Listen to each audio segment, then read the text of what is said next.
What's going on, family? Sorry I'm a little late. I had to fix my plate. Um, welcome, welcome to my first underrated holiday dinner and dessert. I still don't not decide where I'm gonna have dessert, so I might have while I'm doing the live, I had to like make the dessert real quick. So to bear with that. Um, but wait for some more people to come in. And one, what's up, Mike? What it do? What's good? What's good, family? We'll wait for some more people to get through, to come through. I'm gonna show you the food I prepared. Thank you. Happy holidays to you, beautiful. We're gonna wait. We'll wait for some more people to come in. Definitely gonna be a panel. It's gonna be a panel later on, but I want to wait for some more people to come in. Happy holidays, everybody! Very first holiday dinner that the chef had had done it. I think it came out pretty good. The turkey came a little tender, but it's all right though. So long to you, Audrey Kitchen. Thanks for coming back. So we'll wait for some more people to come in. Got some good for the family.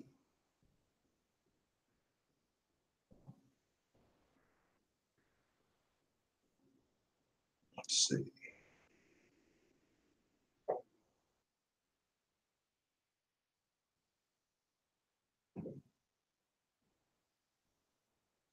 Good, everybody all right?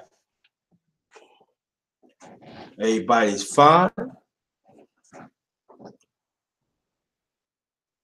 I'm excited too. I think it came out pretty good. It came out pretty good. Came out pretty good. Like I said, I made the turkey a little tender, but it's all right though. Don't slide out the meat and everything. Oh, you made curry chicken? Yo, that's what's up. I love curry chicken. I really do. I love curry chicken.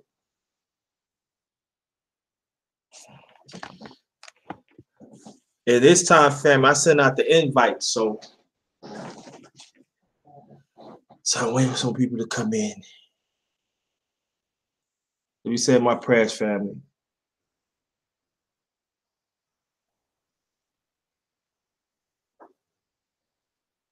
Amen.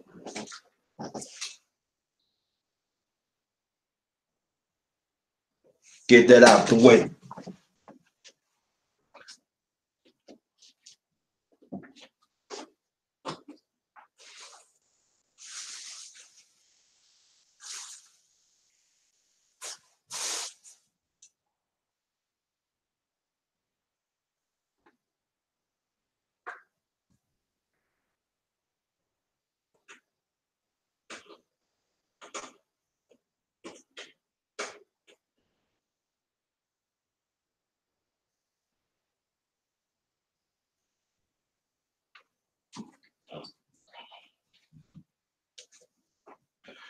John Brooks, what's going on?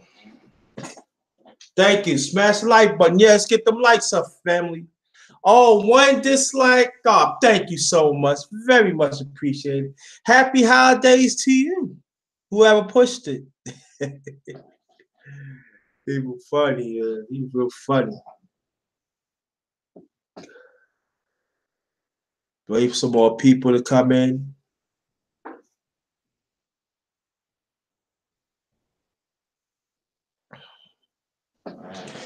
Happy holidays to you, to your family. She stay asleep. Got some good for the family. Waiting for some more people. Don't worry about it. The food's still hot. Very excited. I came through like I always do.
Yeah.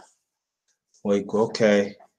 Probably wait to about maybe 4 or 5 more people to come in. Black Camp TV, what's good? Thanks for coming. Wait for some more people to come in.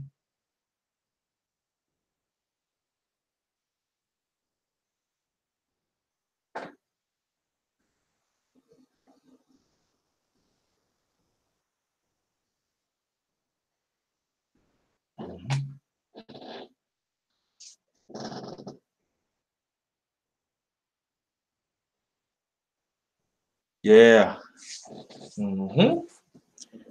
Sister. Oh man, y'all don't know. Peace to all. Jacques Thomas.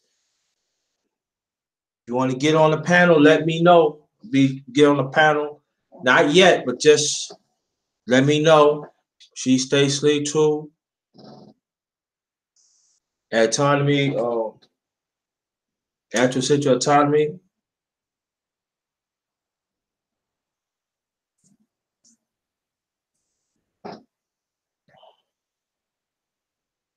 No, you gonna phone for. Or reliable. Thanks for coming. You know what? Let me get 5 ones. Want to see my food? 5 ones. Quick. 5 ones.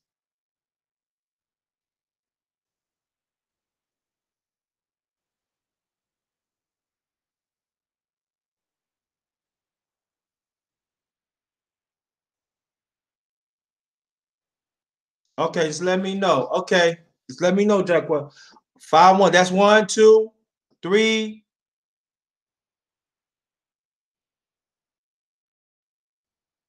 4.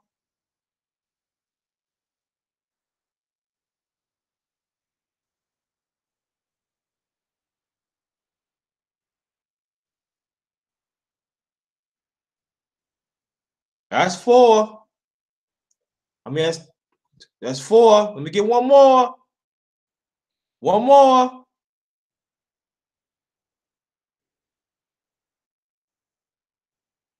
Let me get one more one. See the food.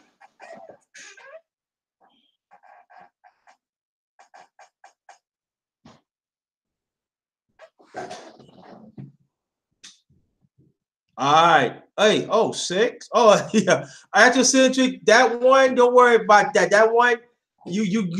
You good. You good. You good with that. You good. Now I'm gonna show my food.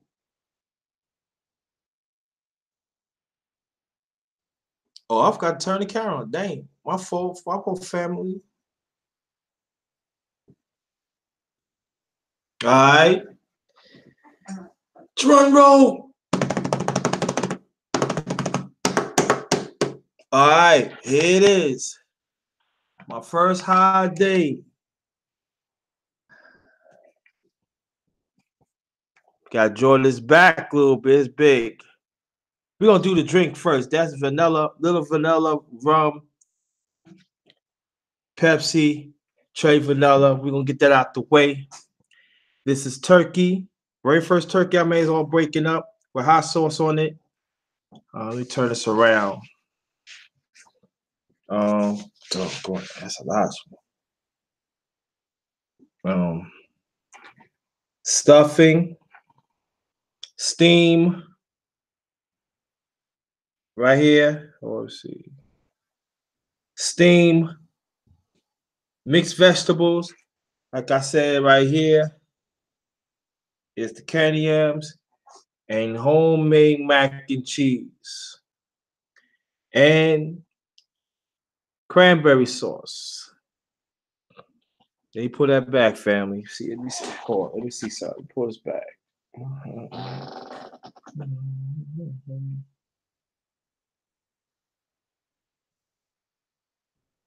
See that, family?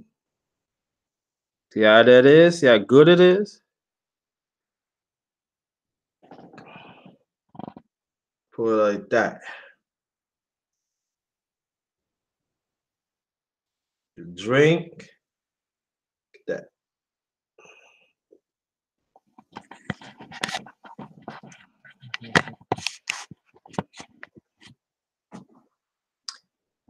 I do. That's how I do, family.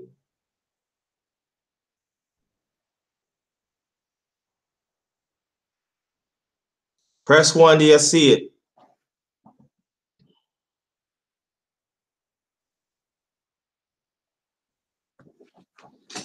Press 1, have you seen it? Thank you. Appreciate that. Now I'm going to charge this down because I ain't hating nothing all day. Mm.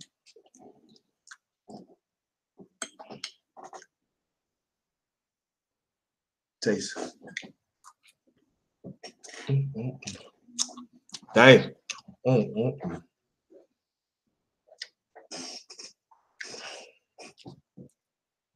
Mm. Mm.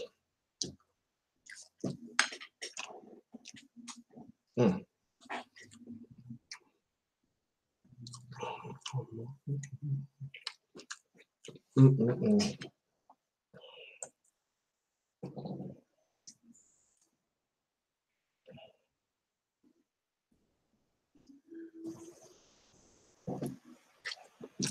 Mm. Taste the mixed vegetables. Mm. Mm. We taste the candy yams, y'all.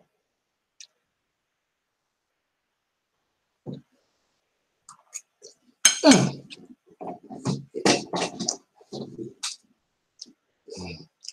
Bad, bad, bad underrated. Mm. Mm. Mm.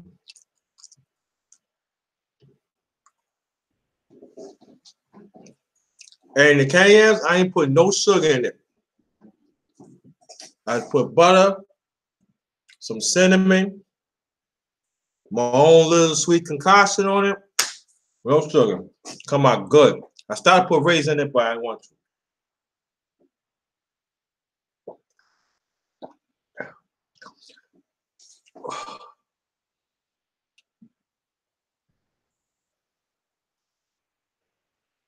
Very first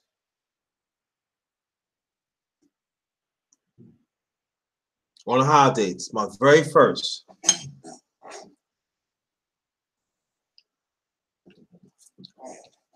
Cranberry sauce. Dang. Mm.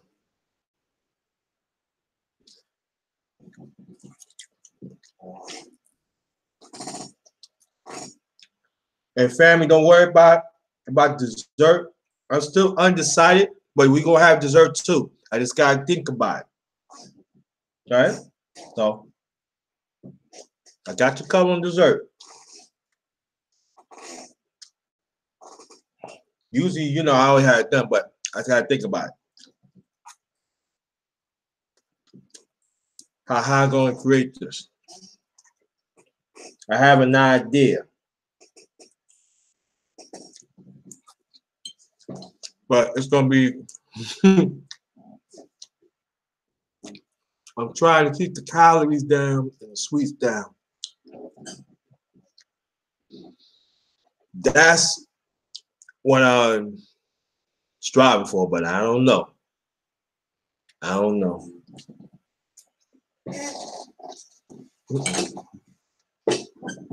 Mm-mm.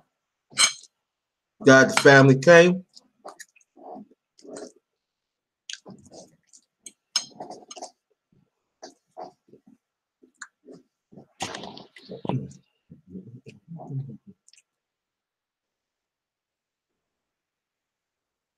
Thank you. Appreciate that.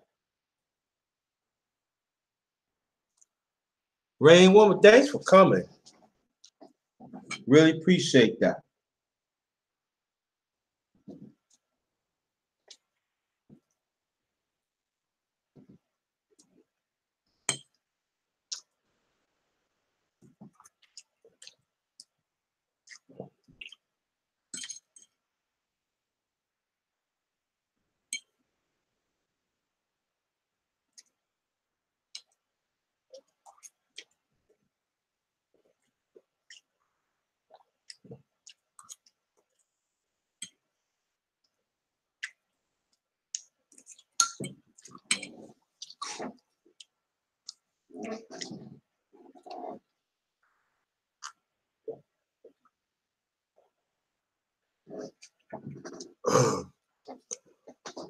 Man, it tastes so good.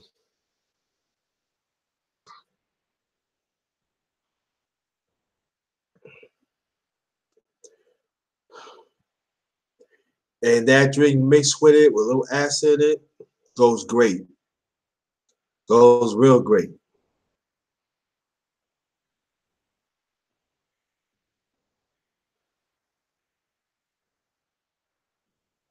Goes real great. Um, I started cooking last yesterday. Um,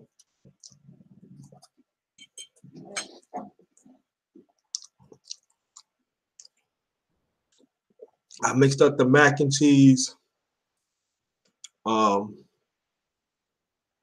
and the candy yams, and I didn't put it in the oven. I just put it in there so that it marinated. And it trust me, it's good. Now, it doesn't mean that if you fix it the same day, it doesn't come out right because it came out this. It does. But when you let all the flavors marinate, it's a big difference. It really is. It's a big difference. And I think like from now on, that's what I'm gonna start doing. If I know that when I fix on Sunday, I probably pre-cook it or do like that, just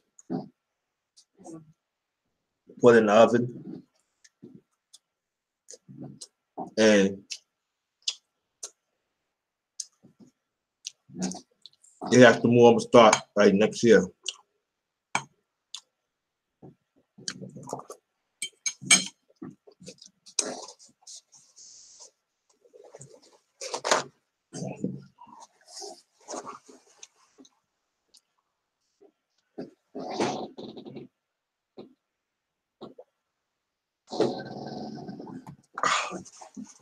Let's put a little vanilla around mostly soda because I wanted to break it down. So let me see who's in the chat. So how do y'all celebrate the holidays? What y'all did?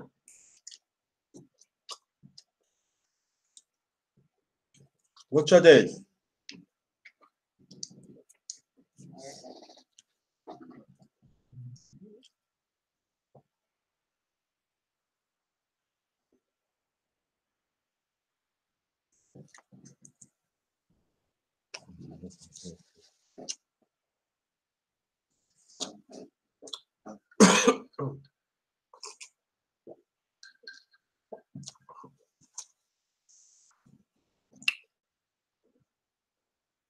Tell me what y'all did.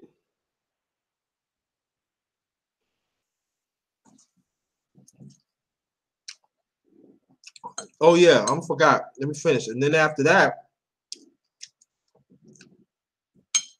I meant to do the turkey um 6 o'clock in the morning, but I was a little tired. I woke up like maybe something after 7, and I stopped preparing because I didn't want to like eat late. I didn't want that. So and it came out good, came out very good. And then I put the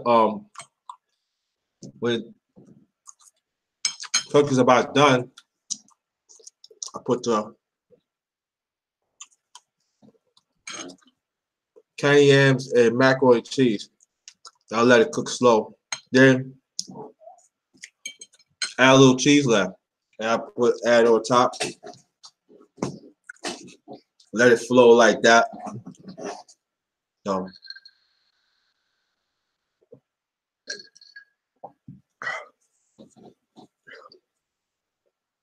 so I think for the first time I did pretty good.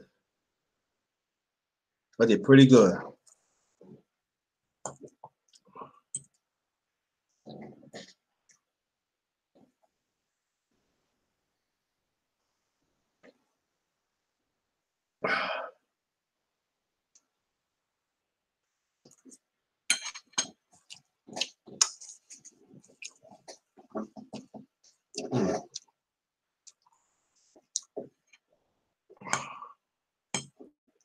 The Miss Vegetables came out slamming.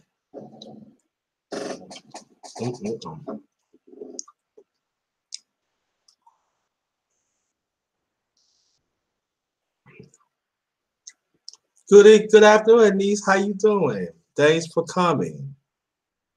I haven't seen you in a while. Glad everything all right. Oh, let me show niece my food. First holiday dinner.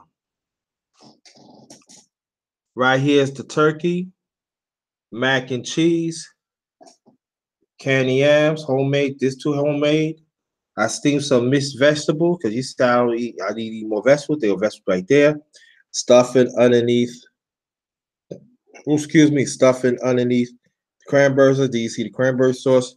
And the drink is little vanilla rum with Pepsi cherry vanilla soda.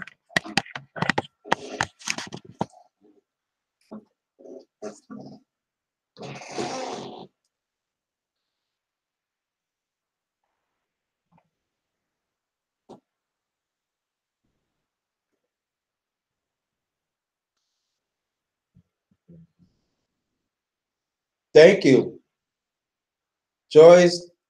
Well, thanks for coming. Thanks for showing up.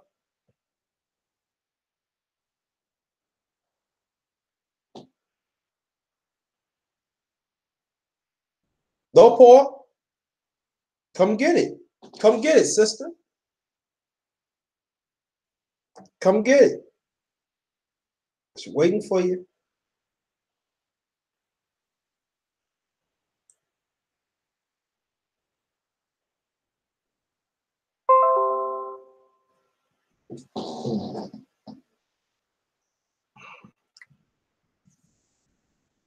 So tell me what you did for Christmas.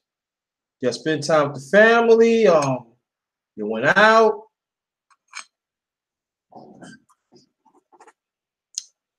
Now, Giants. Oh, just a Giants jersey. New York represent, born and raised.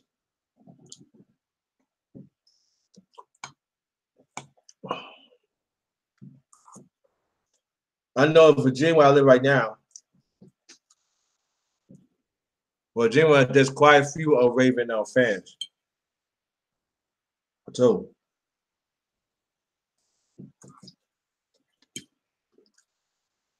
But the Civil War, Redskin fans and the Cowboy fans in Virginia.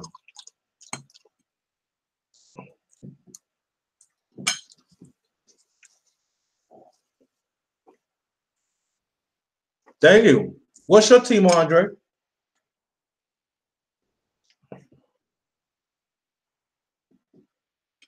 Okay. It's faded out. I had this for years.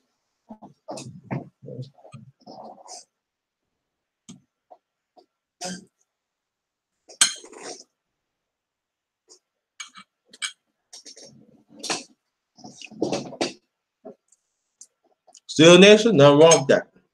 There are still fans down here in Virginia too.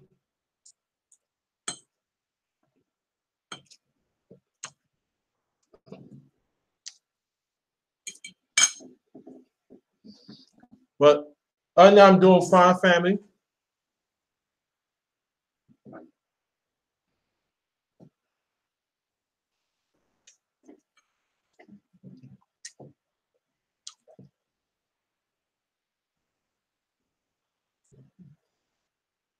Merry Christmas to you, Joyce. Welcome.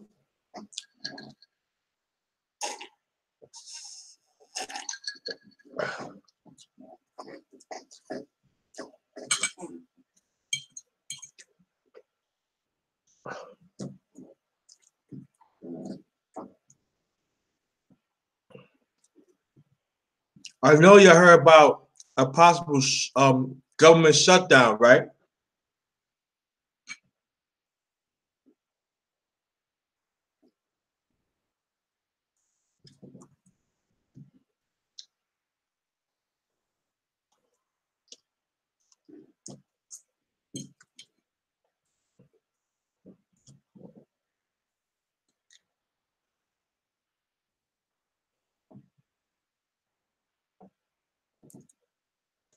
Yeah, I might do a live stream about that in a few days. I'm not sure yet, but that's something to pay attention to, family.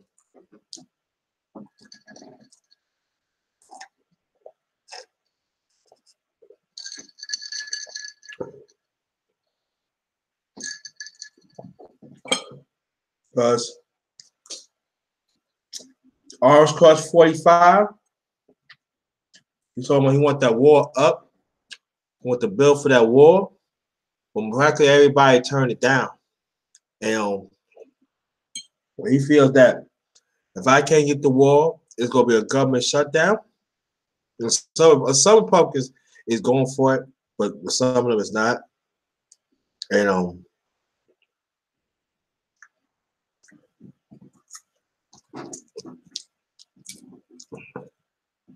he asked me, that's a bitch move. Excuse my language.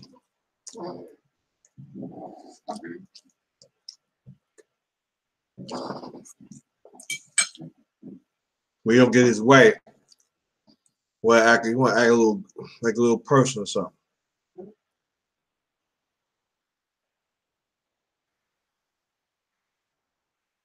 Thank you, Rain. Yeah, I'm telling you.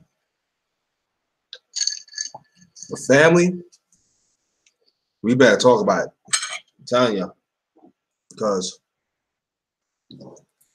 maybe some of us be thinking that we not included. We more than included.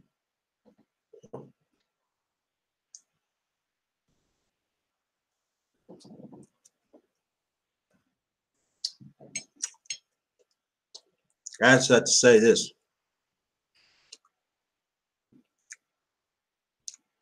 I bless this food well.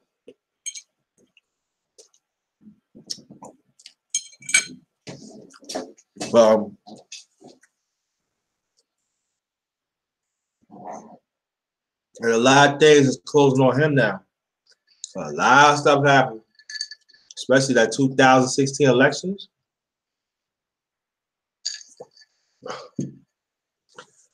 Collusion and destruction of justice. Yeah, some part. No problem. So, yeah, people say that.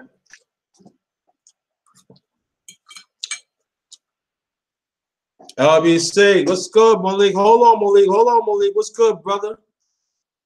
Man, let me show you this food, man. Yo, big homie put a hurt on this one. Oh, man, put a hurt on this one. He's a leak, Malik.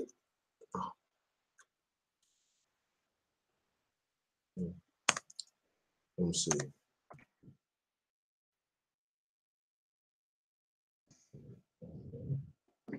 Nah, I ain't showing it. You getting on the panel first. Then you can see it. Nah.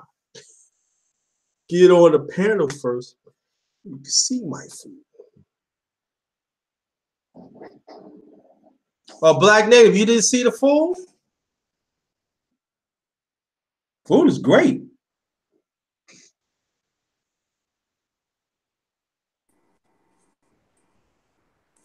All right. There you go. So right now, Malik. Hey, what's up, JT, man? What's good? I'm gonna show you the food before you continue. I ate something already.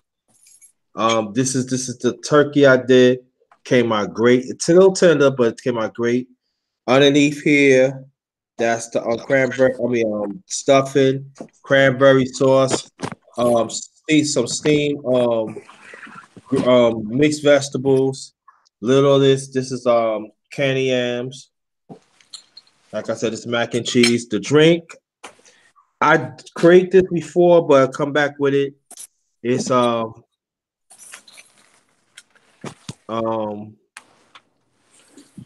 vanilla rum, Oh man. and then Pepsi cherry vanilla with it. Oh my god. Oh my goodness. Yeah, that's the good old days, man. When I used to eat that meat, man. That's man. You talk. That's good eating right there, JT. And believe it or not, JT, as much as people talk about sodas, good brother, sodas is believe. I'm not telling everybody to start drinking them, but you know that's a good digestive aid. Yeah, for food like this. Yeah. That's what I picked it. I told people all the time that you gotta eat and drink smart. Like if you eat like soul food or Italian food, I'm see what I did to this. I add a little liquor in it, but if you drink a soda, just add a little water to it, Right. just a little about this much. So to still have the acid so it can break it down. You cannot drink juice when you have food like this. I'm not saying it doesn't work, but you need something to break it down so your digestive system could work fluently. If you drink juice, it's going to be a standstill. Oh yeah. No doubt. And you know, JT. Understand that? Yeah. Yeah. And then the thing about it, soda has been used by the state troopers and particularly Pepsi and Coke by 13 different states, man, and they keep Pepsi in they on in they person in the because you know like the blood that's on the sidewalk and stuff that's sprayed away, and if anybody has any rusty in the house, you can take Pepsi or Coke and put it on the rust, and it'll unrust it, eat the rust away. Also, the Yeah. acid is so strong, JT, that if you anybody on the chat, y'all can do this too. If you don't really take my word, and I don't take nobody's word, I go for facts. But you can do it as well, JT. Take a T-bone steak bone and a nail and pour some, and particularly Pepsi over it, and let it sit, cover it up for about 2 or 3 days, and it'll be gone, man. That acid ain't no joke, man.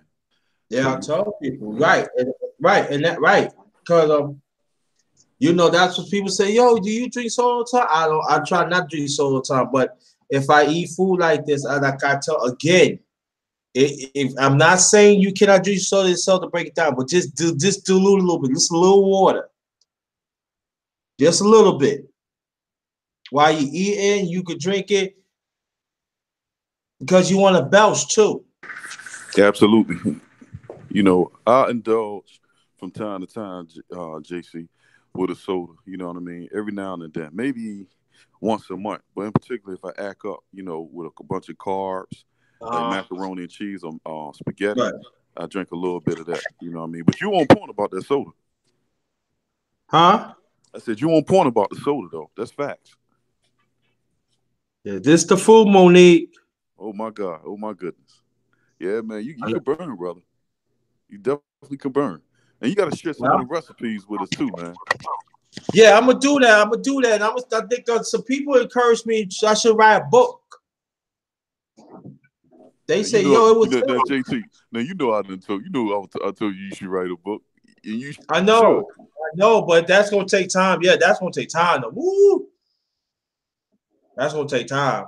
And this is We my very first turkey I made too, family. Very wow, first. wow. JT, let me ask you this: we need to have the first annual the Underrated Darkness Cook Fest down there in Newport News. What's up? think people ready for that? Yeah, man. I mean, you can start planning for that. I mean, you can put that down the line another year or two, but that'll be dope right there, man. I mean, all your true hardcore followers, man. We come out for a 3 day Underrated Darkness Cook Fest. You know what I mean? Everybody get their little hotels, man, generate some funds, and do it on the strength for you, man, because you're a good dude. You got good content. You get brothers like me and Chief Say Sleep a panel to, promote our stuff, man. It's dope. So it's each Yeah, one teach one. You deserve it. yeah. And after that, man, I dropped my own little science too, besides cooking. Absolutely. You heard from Sonny Boxer talking today? Nah, I ain't hear from him. But I'm shocked Sheep ain't on the panel. I invited him. He was in the chat earlier.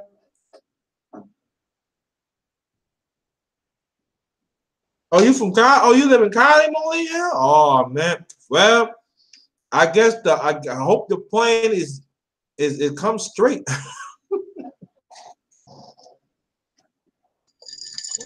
Um, Hey JT, you ever I know a brother. He was so dope, man, with cooking that even for vegetarians, man, because what he used to do is take like cauliflower, cut that up, and then he'd cut up carrots, and then he'd cut up broccoli and put in the same batter that he'll fry like chicken with. And man, it was off the dinner. Sometimes you add barbecue sauce. He ain't cooking in the same oil.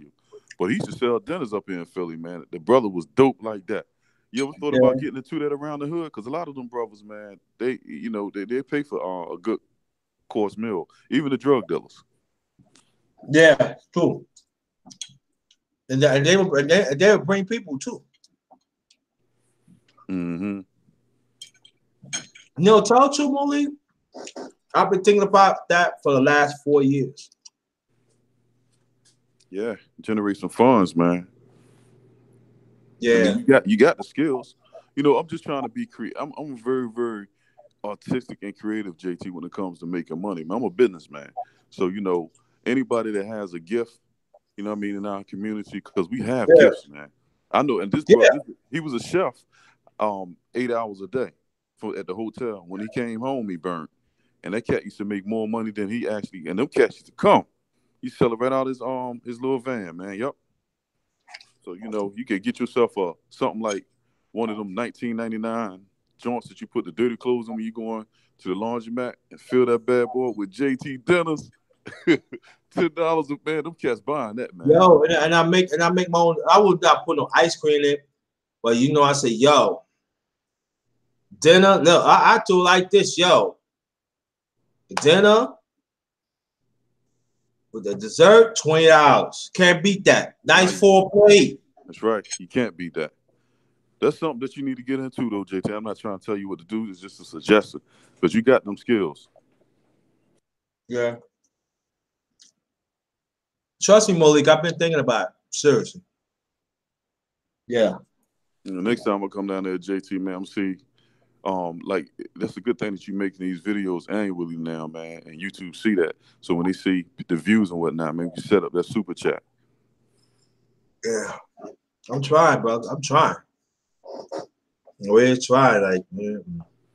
Everybody else for the LDBC is doing it. You know what I'm saying? So it's time for JT to get down. You need to be compensated for the good content. Yeah, you're not the only one been saying that. Like, I mean, you've been saying you one of the few brothers been saying that for a while. Now, the other people saying that right now, like, oh, you need to like, Jay, this white dude got a channel, man, and the people that follow him, he give you like a 3 minute clip on health issues, issues with spirituality. And let yeah, me tell you something, Jay. You watch the first 3 to 4 minutes, but you got to pay $1.99 to see the rest, like the 30 minutes. And it's sound advice because I did one of this video. I mean, the dude going in about holidays and everything. And so it's not about money, man, monetary. But if you just doing this and that's your job, I don't care who you is, man, and you putting out good content, $1.99, man. Yes, that you should be you should compensated. get paid for it. I believe. You know what? And it's so funny to talk about it because that was on my mind, Malik, and I want to talk to the when the panel pull up a little later. I hear some people saying like, I don't know why they get on YouTube and use this as a job. And then people don't understand that once upon a time you said the same thing. Excuse me. Mm-hmm. But you end up making money on YouTube. Yeah, That yeah. makes you a hypocrite. And I wouldn't even say that. I wouldn't even I feel like this that if you have an audience and they come in and they believe your content, you should get paid for it. So what? Absolutely. For instance, JT, right? I told my wife got mad at me. This guy, he was literally going blind. He was diabetic. So I'll tell you what the herbs is, but I told him to get some chaparral. I told him to get some golden seal and something that's called eye bright and red clover. And I said, they all good for cancer and eating up, bad fat in your body. So I said, dilute it in some water and let it sit for a couple of days. Then I said, get yourself one of them strangers that you have that you put like drops in your ears and whatnot. Just put a little bit in your eyes. So he did. So what he did, he said he woke up and something was hanging out his eye and he peeled the cataract out of his eye. And that was my formula. So he came to me again. And I said, my wife told me, she said, no, now he can go and get that consultation and they'll tell him what to get. But he gotta pay them for the consultation. So I said, man, I'm gonna stop doing that, man. When it comes to health Why issues. not? Yeah, I'm gonna Why stop not? doing it. My wife told me, man, because that's a lot of this stuff is critical, and you got people out here to get paid for that. I do too Yeah. much community service anyway. You dig what I'm saying? But I'm gonna stop doing that, man. When I start my channel, you know what I'm saying? I think I'm gonna do what 7-8 did, have a Patreon channel. You know what I mean? Talk about a topic and stop, but and don't talk about it, but so much so because that's time consuming, man. What you doing? You know what I'm saying? You fixing dinners and whatnot, and you promoting that. You promoting the brotherhood. You also promoting the sisterhood, man. You have some nice topics, man. Some taboo topics that you talk about. People don't want to Yeah. talk about. You dig what I'm saying? Hey, man, Yeah. that's special, man. The community need that. Yeah, you need to be compensated. Hey, Jay, I'm gonna come back on because I got to get ready. My wife got to meet me up here, man. At the train station, man. I got to meet her, man, and pick her up. So I'm gonna talk to you though. I'll be back on though. Okay. Okay, I got you. Just come straight back. Just can't come straight back. All right. Okay, fam. All right, family. Yo, tell wife to say hi for me. Okay. All right, peace. That's the one and only Mr. Malik Omar from the LDBC, businessman, filmmaker. That's how the Darkest roll. Got great people, great sound-minded people. Yeah, let me read the chat.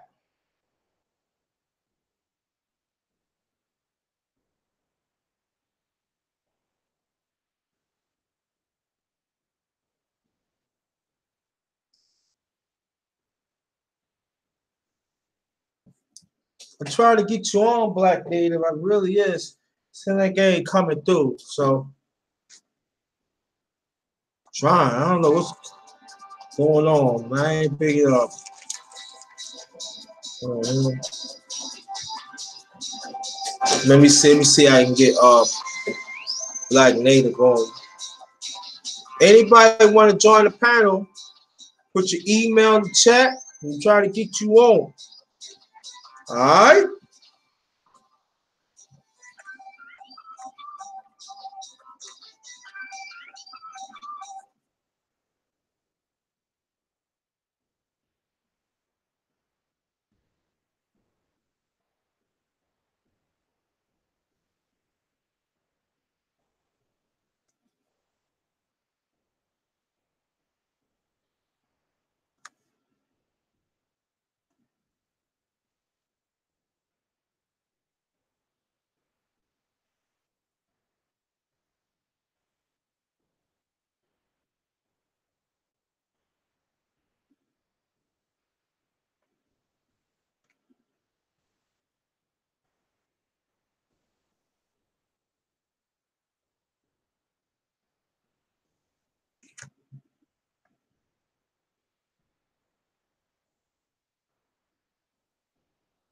Let's see.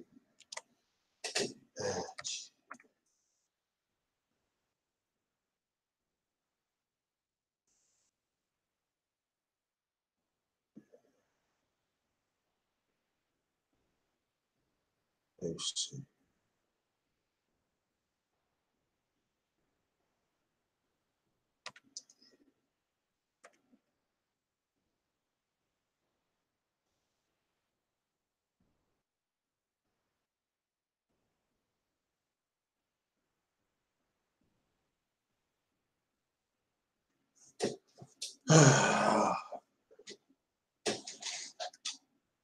Monica Mo Justice. How you feel? Let me show you my food. Monica Mo Justice. Salute. Thanks for coming, sis. This is my very first holiday dinner. This is turkey, homemade mac and cheese, candias I ate up, steamed mixed vegetables, cranberry sauce, And right there, that is stuffing. Oh, I'm sorry. The drink, little vanilla rum with Pepsi, cherry vanilla. That's what I made. You didn't see it? You didn't see it, Monkamo Justice? Press 1, you see it, or press 2, you didn't see it.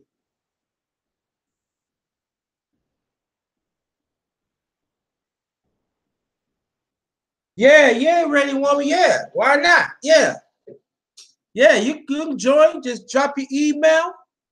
If we copy it down, I get you on anybody else too. Yeah, cherry vanilla Pepsi, Monica. Oh, you seen it? All right, cool. So anybody want to join the panel, drop your email in the chat.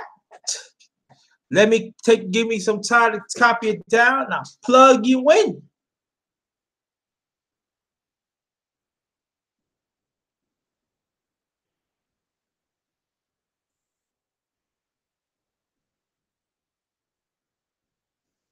And food like this, family, like me and Malik was kicking it, is good to have stuff to have soda to break it down.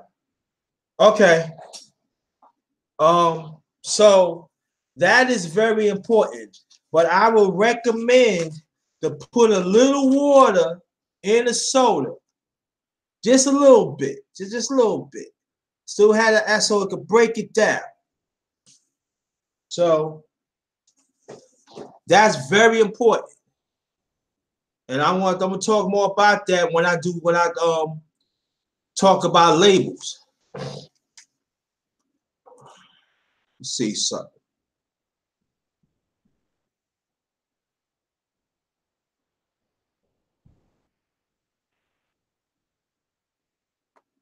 That is very important.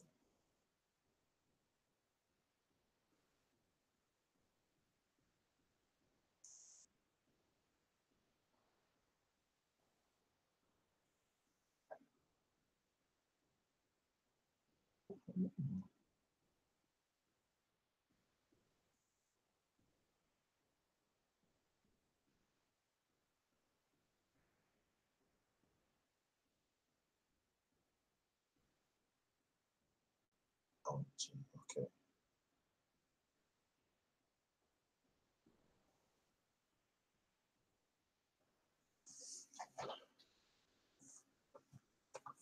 Um,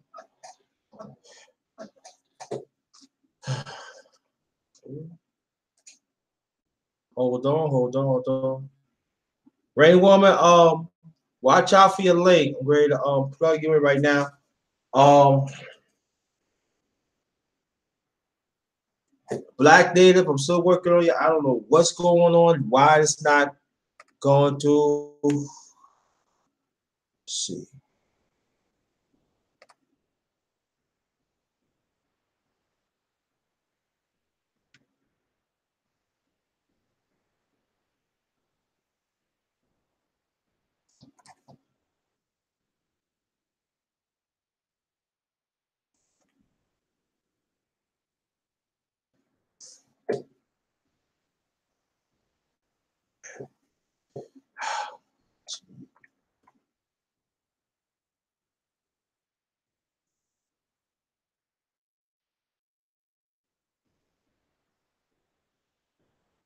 Let's see the link.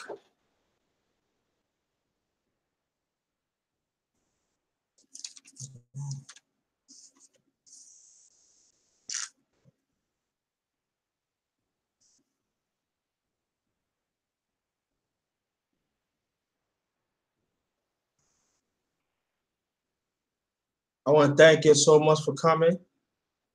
Very much appreciated.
Hold on, family. Take care of this.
Oh, if I try to do so, what's up? Oh.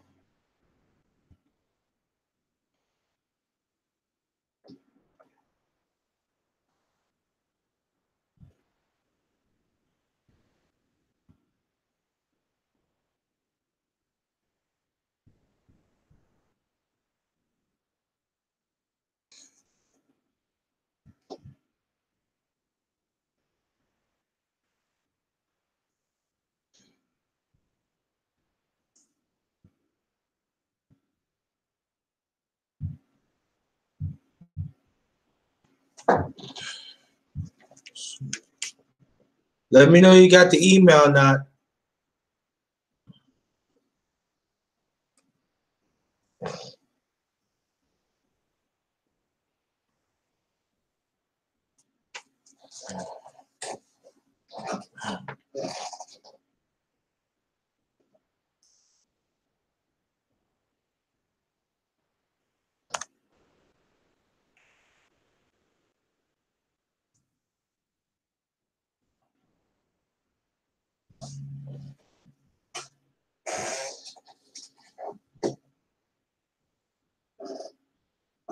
Send out the links. Watch out for it.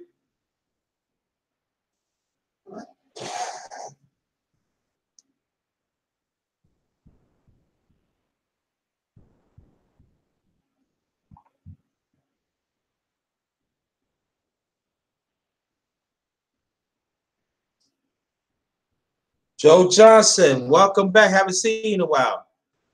Hold on. Just watch out for the link.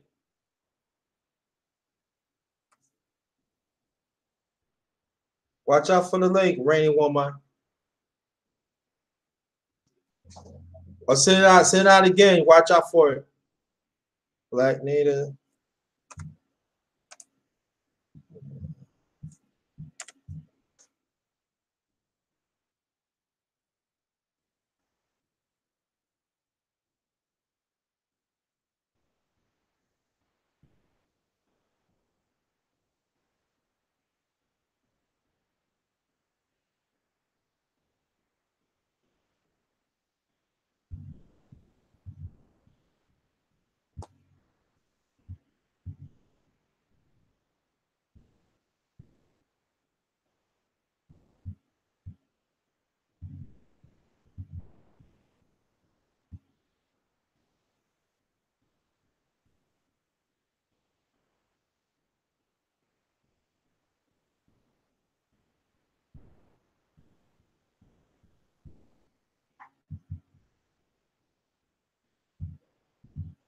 Send it out. Watch out for it.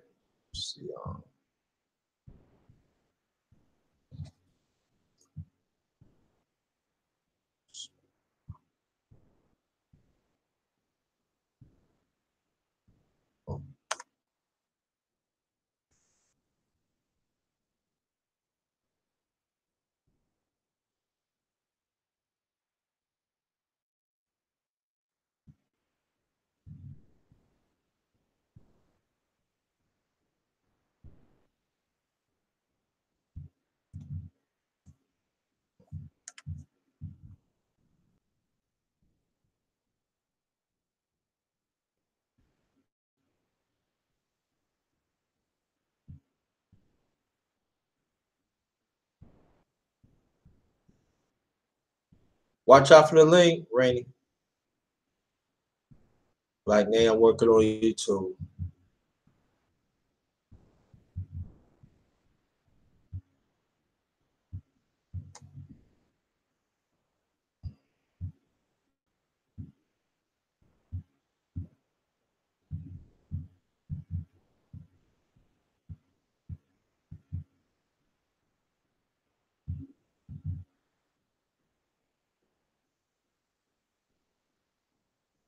Gmail.com, you got Y. Rainy, that's Gmail, right? Or Ymail? I don't know. That's Gmail, right?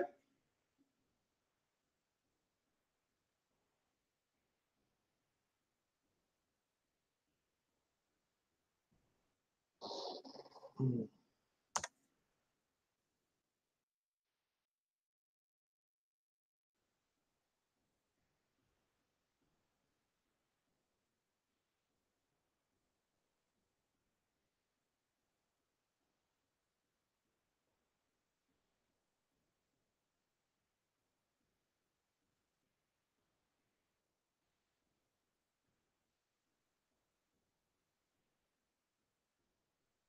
Oh, it's a Y. Okay. All right.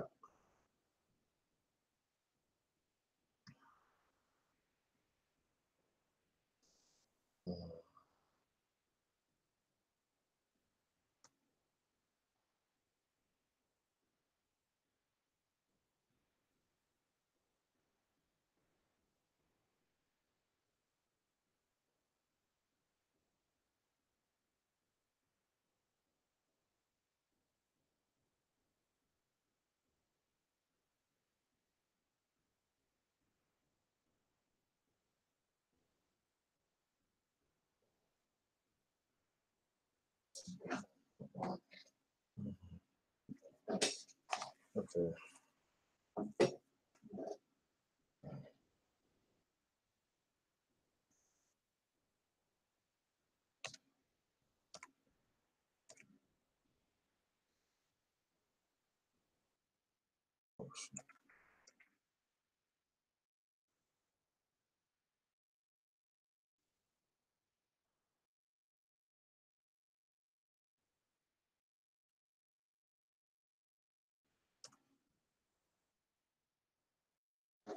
Okay. Let's see.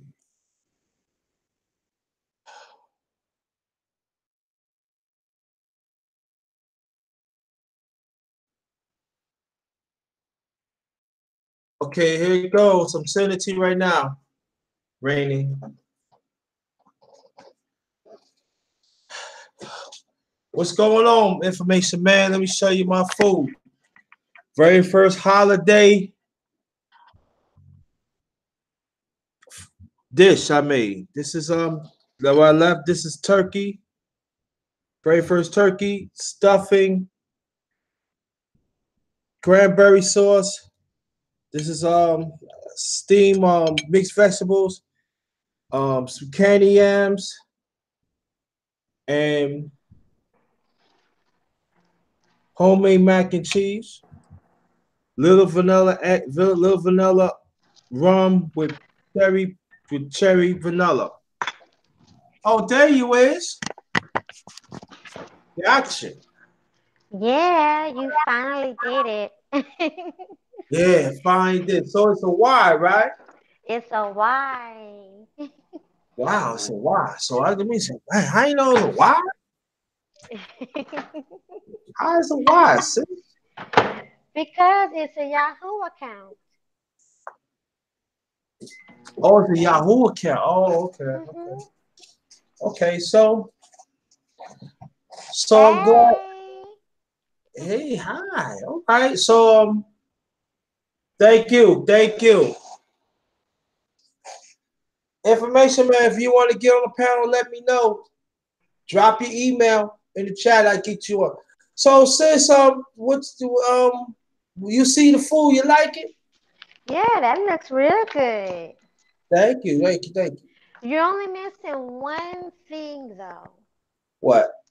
A very good salad.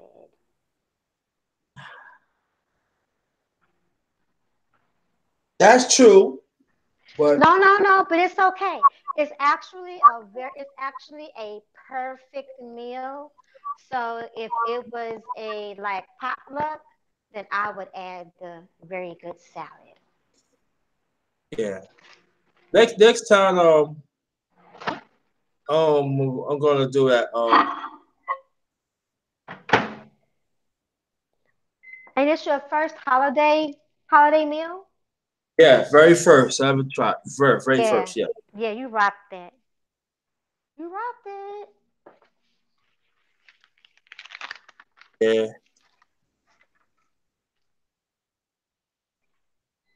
I agree with Malik. I think that you do have what it takes to start like a food serving business. yeah. You could easily clean up at least $50 to $100 a day easily. Oh, really? Hmm. Information man. I think I remember your email. If you get it, just come in. I think I remember. Check it out. Yeah, thank you. Well, my late father was a chef, Hmm. and he knows the business. But I come from a family that excellent cooks on both sides. Uh-huh. Like my grandmother on my mother's side, my great grandmother, they also were excellent cooks. My father was definitely was excellent cook, excellent baker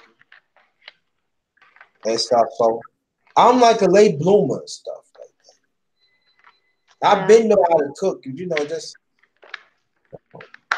you're doing fine. Late bloomer and all.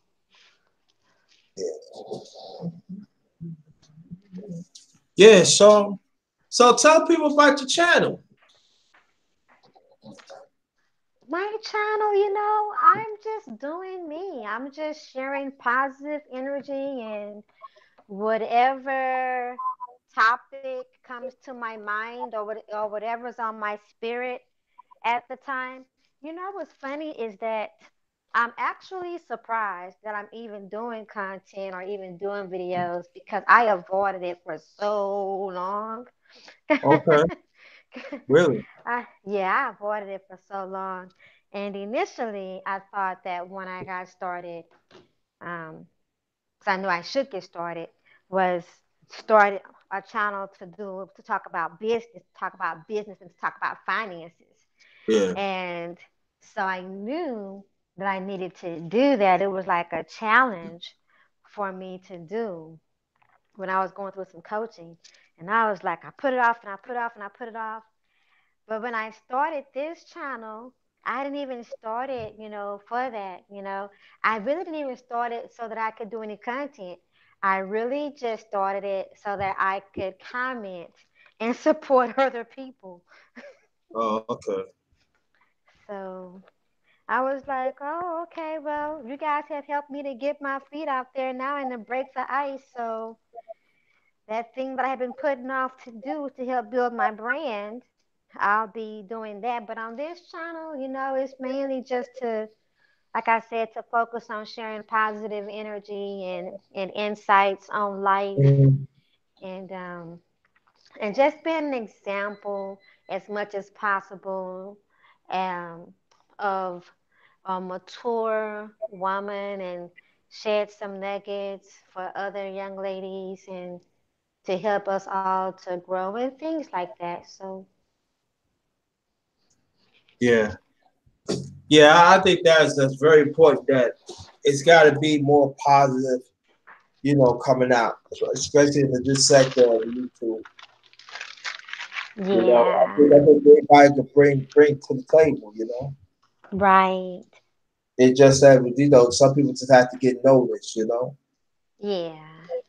And everybody everybody's channel has its own purpose and everything. I think it's just important to stay true to who you are and what your personal mission is and don't get caught up, in any of the other. So I'll let everybody else do all of the drama and news type things. I'm gonna focus on the light, focus on the love, the building, Uh-huh. and the vibing.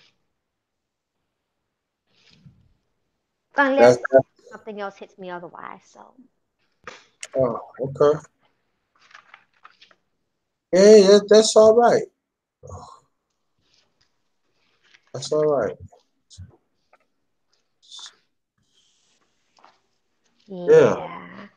Thank you for having me up here. Look, finally being able to get it done. Yeah, right. Yeah, I told her I would get you up here.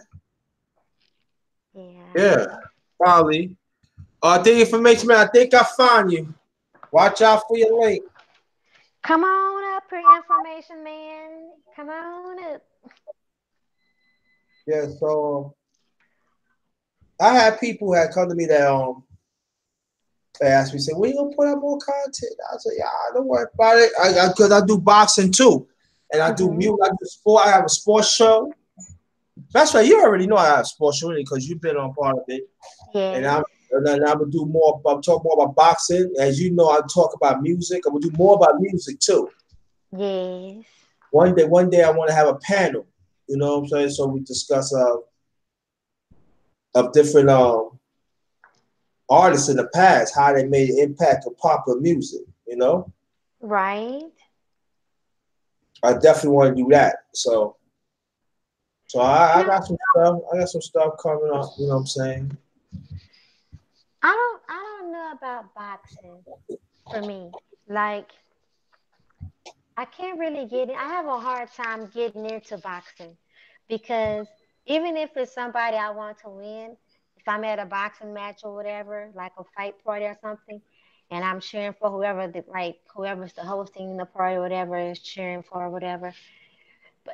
But anytime anybody gets hit in the eye and the eye starts getting swollen or whatever, I just kind of exit then. Like I don't like seeing the bloody eye and I don't Mm-hmm. know. I don't like seeing it.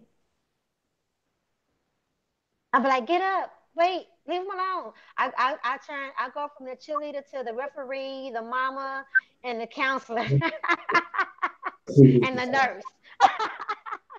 Yeah. Hey, what's going on, Art? Welcome, brother. How you feel? Let me show Art the food. This what the brother had done. Very first holiday dinner. Turkey underneath the cranberry sauce stuffing. Little of Sounds so steam good. steam mixed vegetables, homemade candy yams, homemade mac and cheese, and little of vanilla rum with some Pepsi cherry vanilla soda.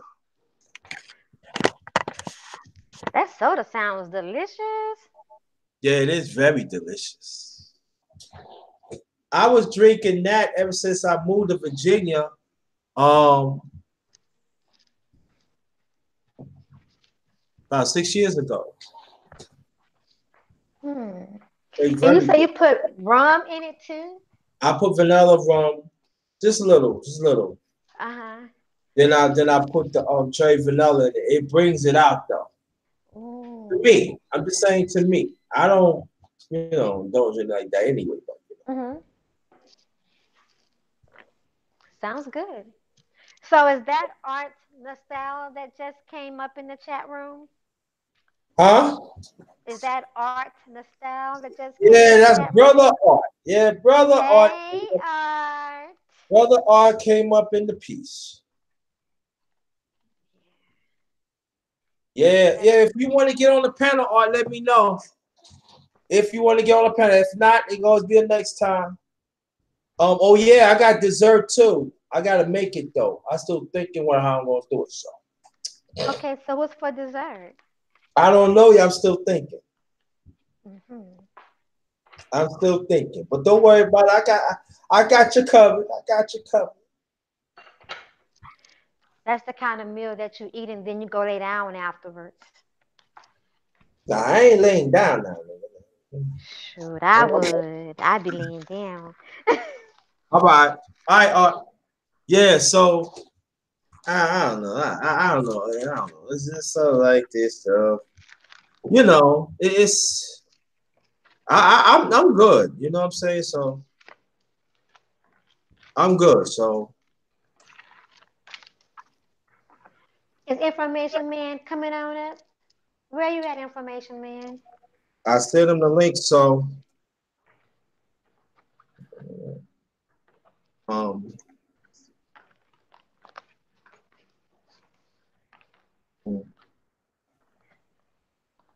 Your place is all clean and quiet in the background too, JT. huh? I said your place is always clean and quiet in the background. Yeah. Always. I like that. You don't. Thank you. Mm-hmm. I see you. I see you the link. All right.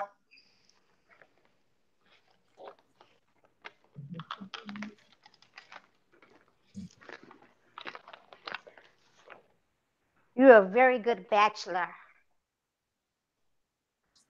Okay. Whatever that means. It means you're not a slum. You're not a slumming bachelor. You're Nah. not I'm you're trying not you're not a bummy bachelor.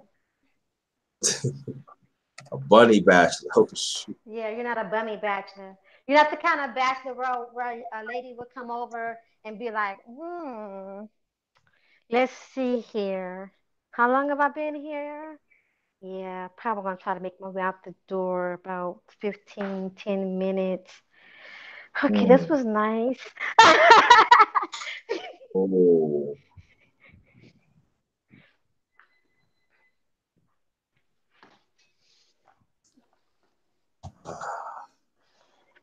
Ladies All that right. All like right. I clean see. places, look at that. Yeah. Yeah. It is. Yeah. All right. I see you the link. Yeah.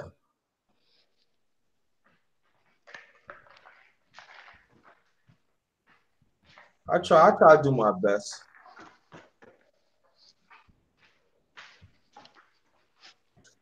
So that means you're a bachelorette. I am a bachelorette. Bachelorette. Oh, okay. All right, all right. So you like being a bachelorette? Do I like being a bachelorette? I must do because I'm not really trying to change it. So I must do. Uh-huh. Okay. Shall I say I don't go through extreme lengths, shall I say, to try to change my status. So Oh, so you trying to say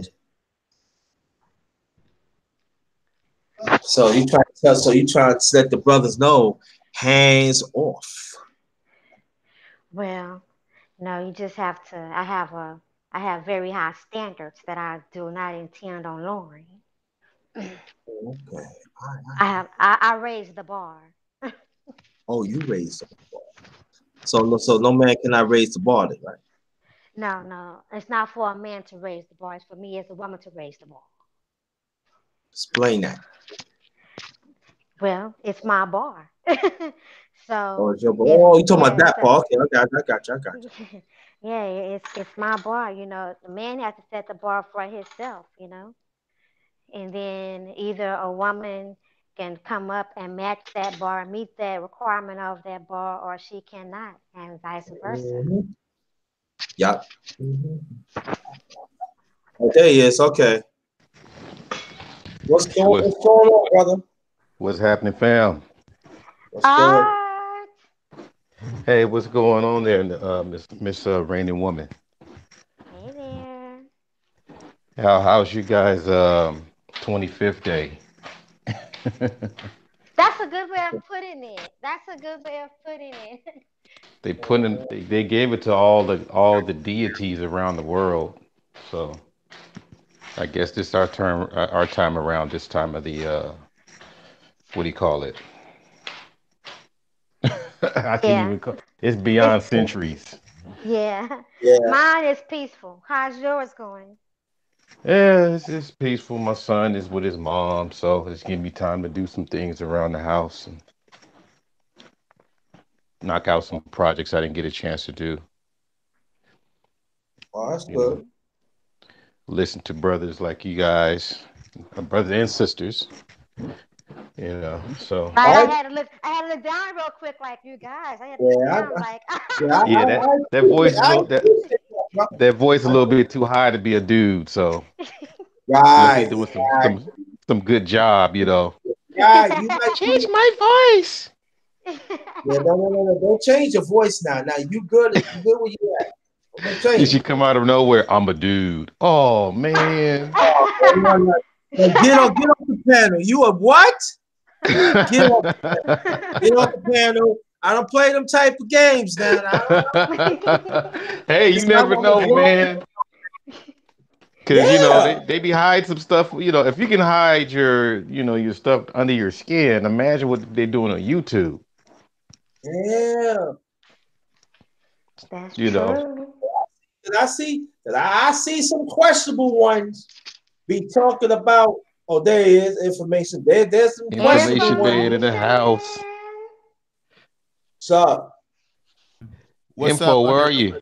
I'm here. What's up, Art and Sister Reigning Woman, and of course, Hey. Underrated Darkness. How you doing, brother? All I'm right. good.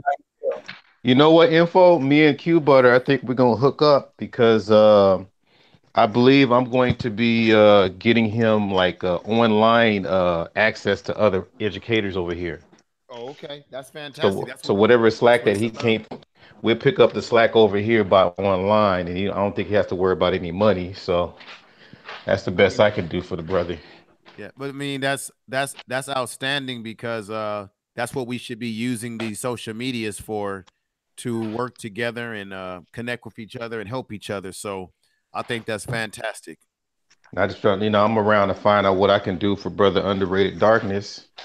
It ain't about talking; it's about doing some, putting in some action. Powerful. That's true. True. 100%. Underrated, What how you you need, doing, man? sister? I see you got good food over there. Yeah, I'm trying. What I'm doing practice right now. That I'm trying to emphasize. You can eat great food, but it's got to be healthy. So this is healthy food right here. What you put Everything in your is mac and cheese? uh, What you put in your mac and cheese? my mac and cheese is simple. I put eggs, little milk, little salt and pepper, two types of cheese, What kind of cheese? extra Uh-oh. sharp, extra sharp, and Oh mild. man, so how'd you find out my secret? Okay, all right. That's what I Yo, was gonna tell you. yo, yo, I'm the chef. Yo, I be finding. Yeah, I use smoked cheddar. I put the smoked cheddar in the middle and put the sharp on the top. And you know what? And I'm gonna tell people this too. That and you know me information that I talk about too. I'm gonna talk about labels next year. You gotta because then people say, oh, some people did sometimes we go too extreme and then some of them don't know what they talk about. You gotta learn to Right. read the labels. Because if you read the labels, sometimes you can find some good stuff and you can cook it. If you cook it a certain way, you can still be healthy and it can still be tasty. But you have to learn to read the milligrams. You gotta learn to read the sugar. You gotta learn to read milligrams. You have to learn to read the sodium. You have to learn about stuff like that because each food is different. It's a different number. But you Yep. know what, Underrated Darkness?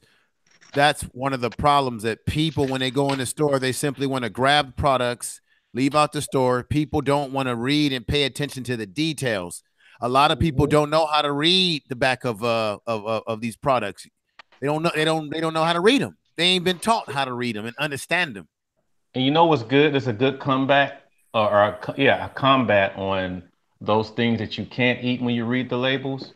You can buy actual books to how to make them yourself using the right ingredient. Right. That's There's what I lots of do. them. I got like maybe five, six of them about how to do like instead of a Big Mac with beef, because I don't do beef or anything, I use fish. So I make a fish sausage, put a little au jus in it to give it a beef flavor. It tastes pretty close, and I use the ingredients in the book. Mm. So just little examples like that. See, my late father was a chef, right? And Okay. he was from the South. He only went up to fifth grade reading level, but his intelligence of food is incredible. And Mm. so it's when I'm talking it's incredible. He said you could use this to replace this. Let me show Yep. you. He made a Yep. meatloaf. It's a Yep. certain so I forgot this salt. I've been looking for this. I've been looking for this salt, and I can never find it. But Mm. there's a salt. If you taste it, it's bitter. But when you add like meat to it, when That's I'm it. telling you, it's I couldn't believe I tasted. I ain't gonna lie, I dare eat the whole dog. He goes, "Hey, son, all right, you get the picture." Yeah, And we you got know, similar backgrounds. uh, I said we got similar background. But go ahead. I'm sorry. so yeah, so when people talking about like when you hear some people talk about on the oh, chief, I got to sit back. When people talk about, oh yeah, you don't have to eat this and that. Yes, you can eat it. It's all about educating yourself. You gotta learn to read labels. There are things out here that you can get certain stuff, like you say, get close to it, Mm-hmm. and you still enjoy it, but at the same time, you could be healthy. That's why sometimes we die in too, because sometimes we go too extreme and we don't have enough minerals to really hold us to keep it going. And I'm going to talk about that, what I learned in the past. I have it and everything, but I'm going to break it down. And it's good. You can come and we can explain this because a lot of people is really misinformed. Like you Mm-hmm. got quote unquote professionals. Oh, you can't eat this, or you cannot be in the sun. Yes, you can be in the sun. Mm-hmm. Vitamin D is good for you. You can stay in the Yeah. sun. You Yeah. Cause I talked to Tim Morrow. I don't know if you guys heard of him, but Tim Morrow is damn near 90 and he's doing push-ups, like 50 push-ups, stuff like that. And he was telling me about the sun that a lot of people get have sun problems because they eat cheese. Mm. So because the sun, but the cheese, like milk, obviously it tries to hit up your digestion, but the right, cheese goes in your skin. So right. that's what he's saying. When the cheese goes in your skin, the sun bakes the cheese in your skin. So that's one of the main problems. Like most people, when they don't do cheese and they go in the sun, they do pretty good most of the time. Mm. But there's probably other things that they probably had too, like meat consumption. I mean, I dibble dabble in chicken and fish and whatever, but eventually I'm cutting down the portions each year and eventually go pretty much all veg.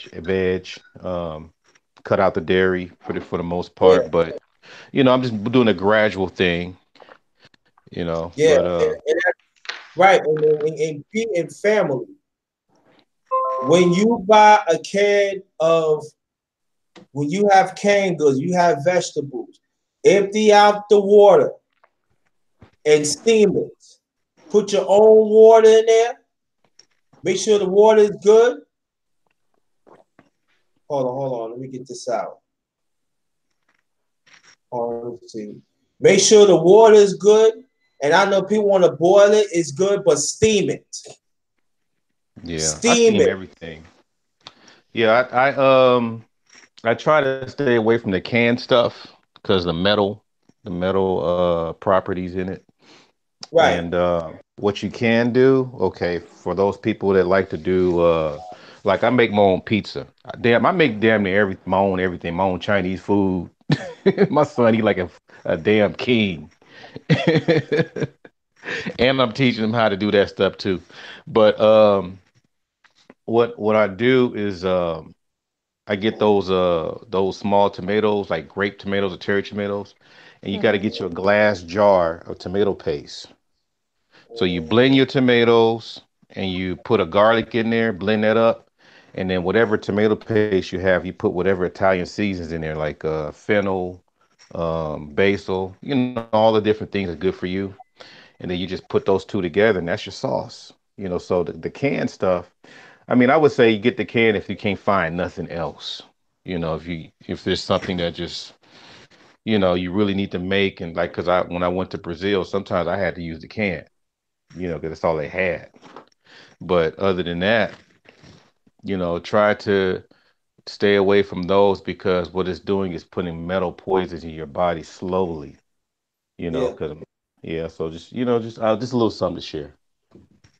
Yeah, so that's what I'm doing. Like, I'm just gonna stay wait. I stay safe. Most of the stuff right here, only thing was in the can was cranberry sauce. Everything else is fresh. From the bag of the steamed vegetables, the mixed vegetables from the bag. Everything else, I just like, But what I did, I made sure to keep the calories down and keep the sodium down, and especially the one thing that get us in trouble to us as a people is cholesterol. You Yeah, gotta learn what cholesterol could really do to you, and we have to understand. So sometimes that you put a little butter in it, make sure you get low sodium butter, and it might not taste it like, but if you fix it right, it can still be tasty. That's what I did with the mac and cheese because I know I had a lot of food. So the fuse that I had low sodium, calcium butter, and I put it in there, let it soak in there. So when it's soaked in there, it get the same flavor and everything. mm, So sometimes that I know there's no farm markets in certain parts in our community, but you got to be educated of how to cut corners. You have to learn. You have to learn. Like I said, read labels very carefully. If you see like if it's like in the teens and up to the 20s and 30s, that is you don't get that. You yep. got to stay in the low. See, the lower the better. I'm not saying it's good, but the lower it better. Even if you read the numbers in it, but if you see like the small number, the milligrams, if it says 10 or 11, you don't get that either. You want everything be in single numbers of everything. Very important, family. I read too that if when people are looking for organic vegetables and things like that, if it starts with a 4, that's not good. But if it starts with a Organic, no, 9, it's not good. It's not good. Anything yeah, that deal organic, if it's for better, that is not organic. yeah, if it Hmm. starts with 4, if it starts with a 9, it's most likely organic. And sometimes and sometimes they try to fool you when they call something organic, but it's not. So you might Mm-mm. want to take the one that's not organic with the organic one. They should look different. They look the same. They're trying to get you. And at the same time too, when you see brown rice that it says organic, right? Mm-hmm. If it's in the teens, in the 20s, that's not organic. Y'all got me looking at my pantry right now. That's not organic. That's not organic Yeah, because if you see organic, like it has sugar, like 30 grams and stuff like that, that's not organic. yeah. It's been a If you while see since I've been to. Oh, go ahead, brother. no, I'm sorry. yeah, you see sodium, it's in the teens, that's not organic. I Hmm. don't care what brand of organic. If they said organic, you gotta read it carefully. It's not organic. They just put the name up there so they could. That's what I'm saying. You got to wherever town that you excuse where you live in, you got to know what the agriculture of that town means because each town and each state is different. So you got some that enforce it, and you got some that don't enforce it. Even if you got city lobbyists and state lobbyists. Hmm. We ain't gonna talk about Washington D.C. because that's a totally different animal. So family, you have to know about stuff like And Mm-hmm. JT, it's funny that you said that because you know dang well that they don't allow their children to eat the stuff they want us to eat. that. No, You know what I mean? I mean, if you go to Whole Foods, there's nothing but, politicians and so-called, high-paid people, whatever, buying all the expensive organic stuff, but they're the ones that's causing us that can't afford all that stuff, eating even the foods that are damn, with all that pesticides and bad conditions and anything like that. But just on another note, when I see flies and stuff like that trying to get on my fruit or little whatever, and he's still alive, that's a good thing. Yeah. Because if Yeah, he it's if he's true. flying on my fruit and die, that means there's something wrong with this fruit. I'm wrong the fruit and also the vegetables too. If the vegetable still flying, it's all right. If it dies on it, you don't. Kind of funny when you think about it. You could if you touch it, if it flies away, okay. It's all right. You touch it, the whole up. You fly. You playing possum, or you really dead. Yeah, exactly. Yeah, so I don't let them stay on too long, but I'm like, okay, you took a bite of it. What's up? And he's gone. Yeah. He just be flying or whatever. He's good. I'm like, all right, it's cool. And I just cut that piece off, whatever. Just keep eating it. Right. Exactly. Yeah. Yeah. Yeah. You gotta cut that piece off quick. Yeah. Okay. Yeah, because nature is one thing, but still, got to be clean. Yeah, you gotta be clean. And also too, that sometimes you could buy some vegetables that sometimes probably look good. And then maybe like if you go like few places, it's not good to have like vegetables and fruit, especially like if it's a hot day. It's not good to Hmm. really like have it in baggage and stuff. It's good like you take it home and make sure you put it in room temperature or refrigerator because if you have it out for a long time and everything, especially like especially if the fruit or vegetables are delicate, you're not gonna get the same quality as you bought like few hours ago. So it'd be better to bring it home.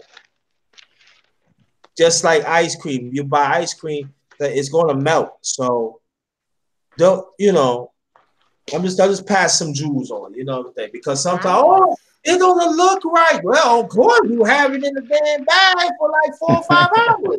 That's right. What do you think? You think it's supposed to stay? You think it's supposed to stay the same quality?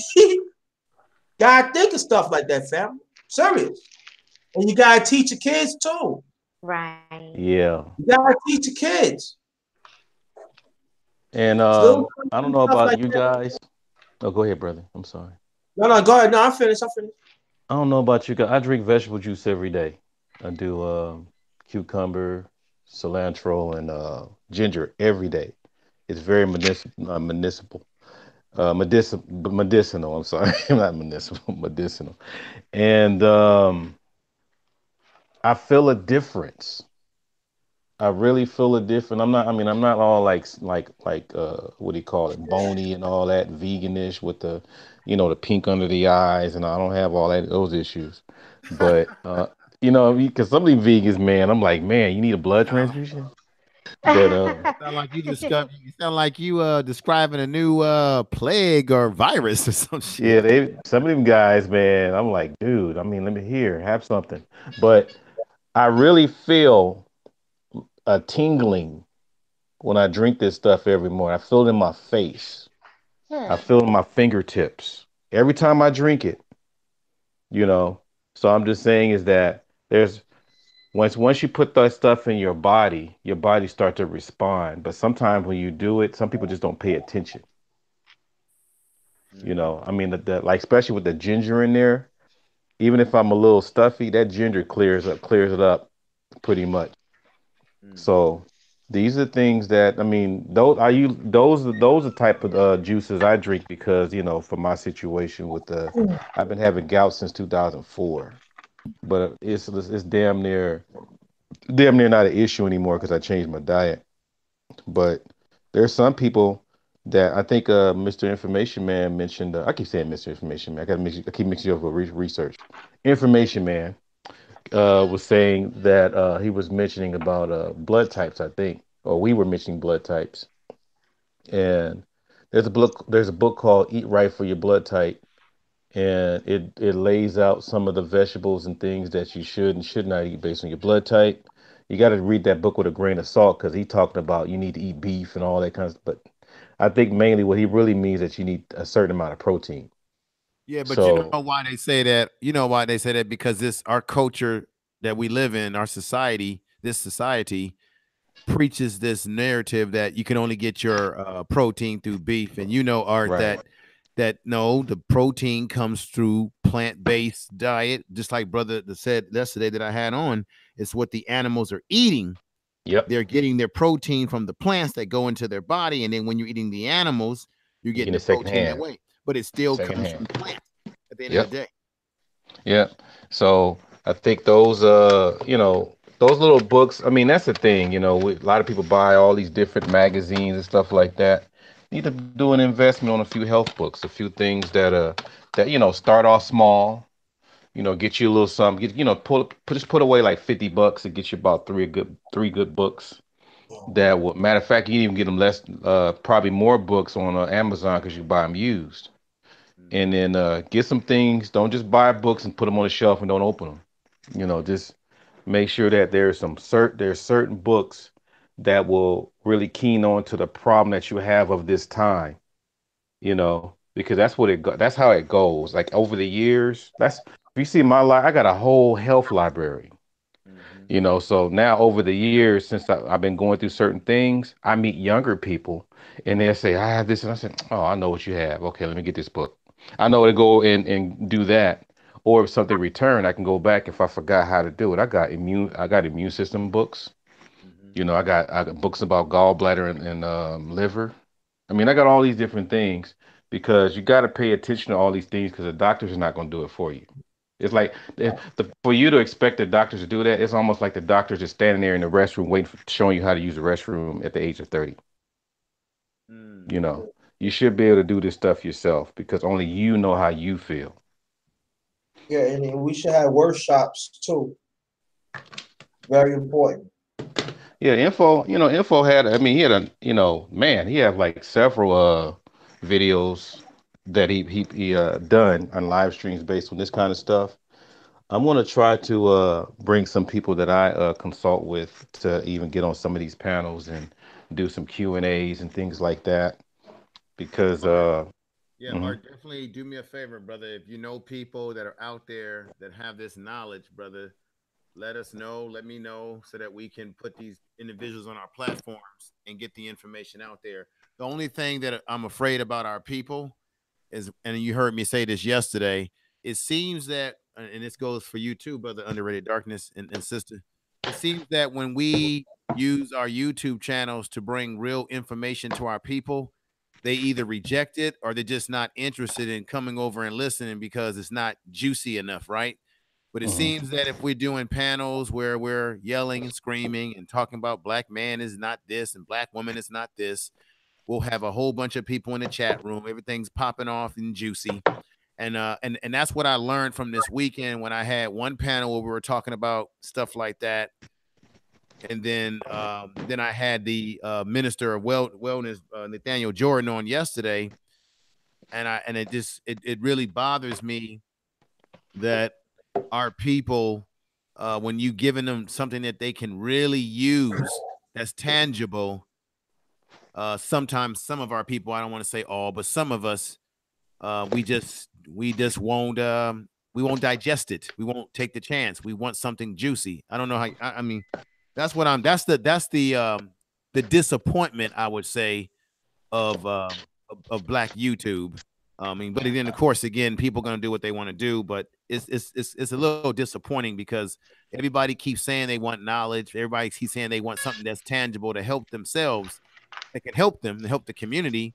And sometimes when you make attempt to bring people that really are bringing powerful information that can actually transform your life, like health, because if you ain't got health, you can't do shit at all. It's Yeah. kind of disturbing. I feel Well, like I here's feel the like I thing. feel like oh, go ahead, sister. Go ahead, sister. I'm sorry. No, you can go ahead. I can come behind you. Go ahead. It's your turn, baby. Go ahead. Well, here's the thing, Mr. Information Man, is when that happens, you just have to understand that that is not your audience, right? Mm. And sometimes what happens is we try to make people that we try to make a market that's not our market, Mm-hmm. and that's bad business, and that's and not only is it bad business, but it's also bad for any philosopher or any person that's on a purpose or mission. You have to stay true to your purpose and to your mission, and let the audience, let the market come to you, and you just create for that market. Prime example, I always use this in business and when it comes to branding. When you're watching television or something, right? And you see a McDonald's commercial. Mm-hmm. McDonald's doesn't care. McDonald's knows that everyone's not going to stop what they're doing and is going to go out and buy a Big Mac, right? Yep. But the commercial is there anyway to be in your face for those that are going to still eat a hamburger and that's going to go out for, for McDonald's. Mm-hmm. So it's their job to keep the brand out there. So even people like I'm assuming that all of us, none of us really eat McDonald's. So, but even though we don't really eat McDonald's when we're driving and we see a McDonald's billboard, even if we just see those golden arches, we recognize the golden arches and we associate them with McDonald's because of the brand, right? Yes. It has nothing to do with whether or not we are going to go over and get it. The golden arches are a symbol for, and the billboard is there for those who are the customers of McDonald's. So you That is don't true. worry about who's not. You concern yourself and be sure that you are ready for those who are.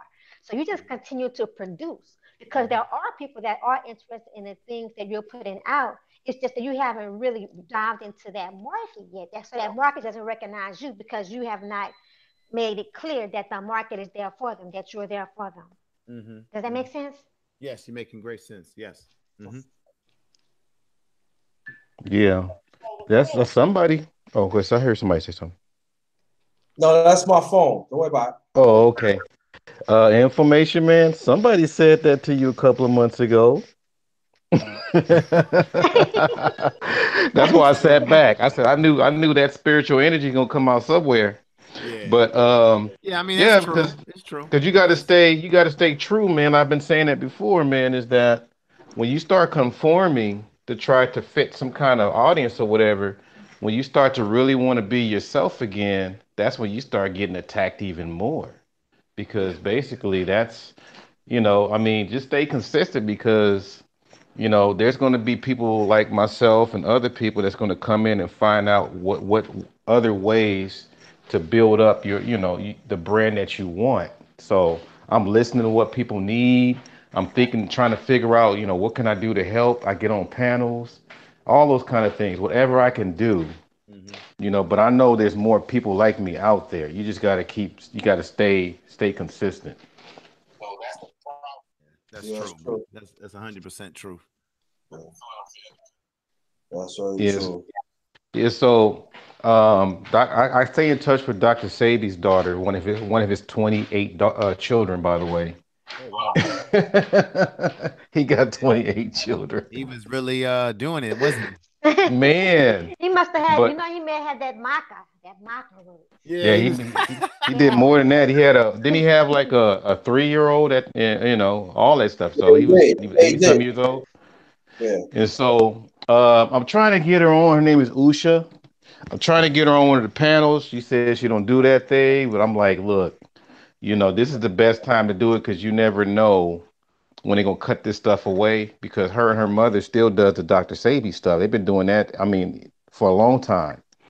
So she's based in Florida, and I think her mother's based in New York.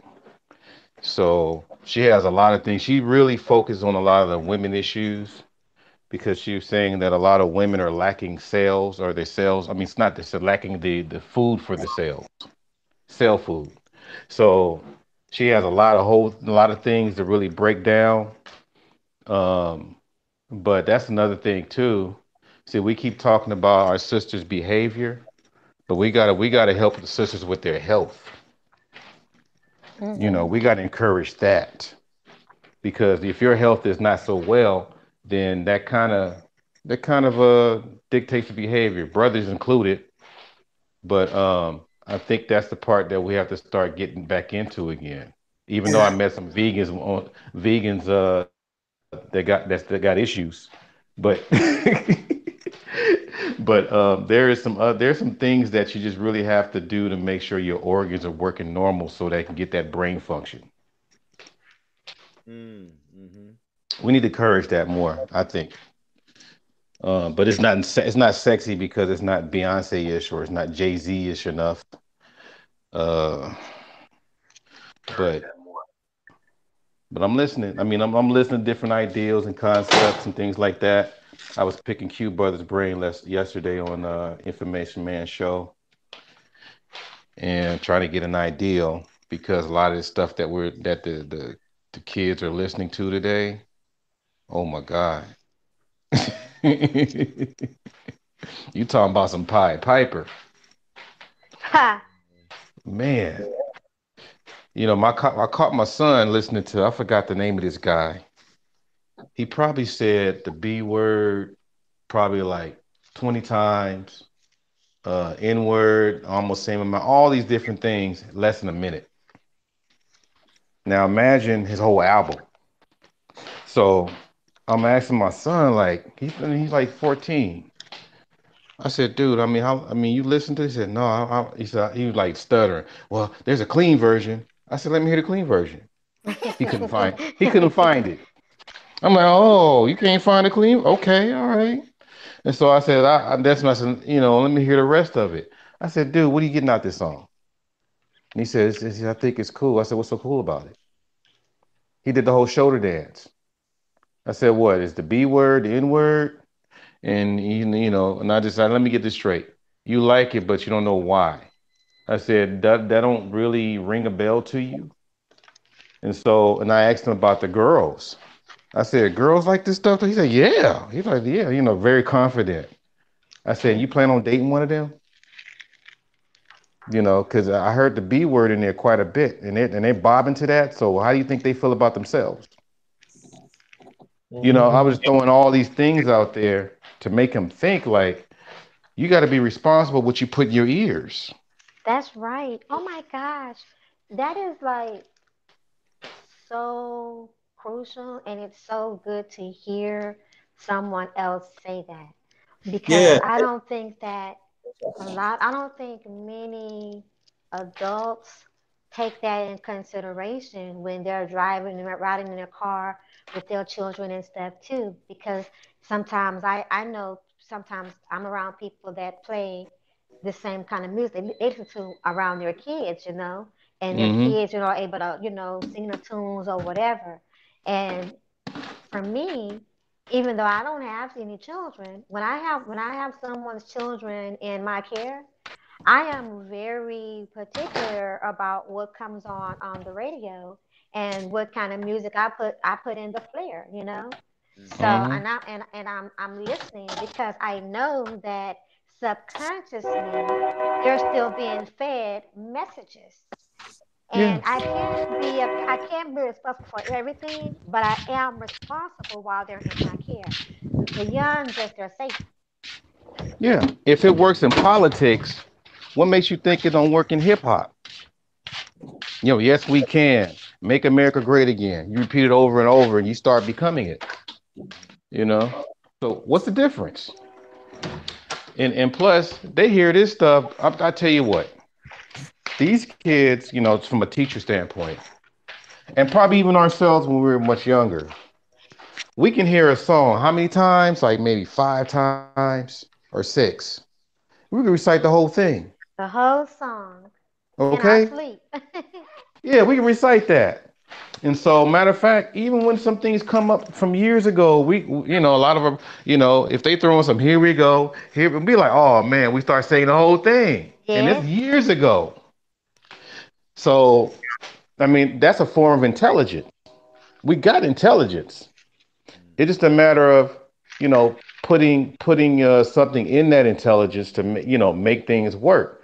But right now, we're getting things in the intelligent cup and trying to make something out of it, which you can't.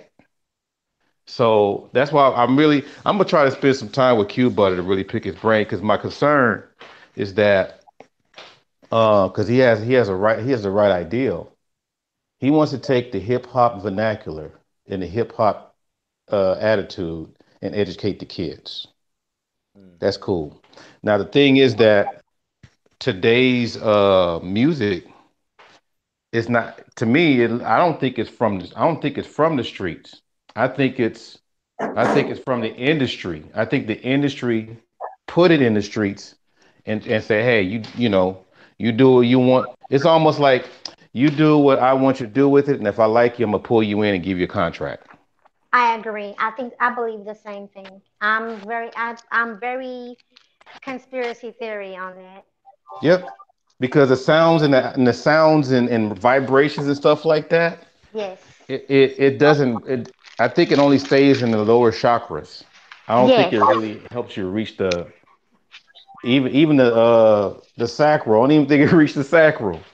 I think it stays right in the lower chakra. So everything that you can think of, I just don't see too much to where. And even if it's instrumentals, you still pulling in the stuff that comes with it. Exactly. Because of the frequency that it's on. The exact yeah. So that's what I'm looking at because if you look at hip hop earlier, even as grimy as it was, people knew their place where they belong in that particular genre. you know.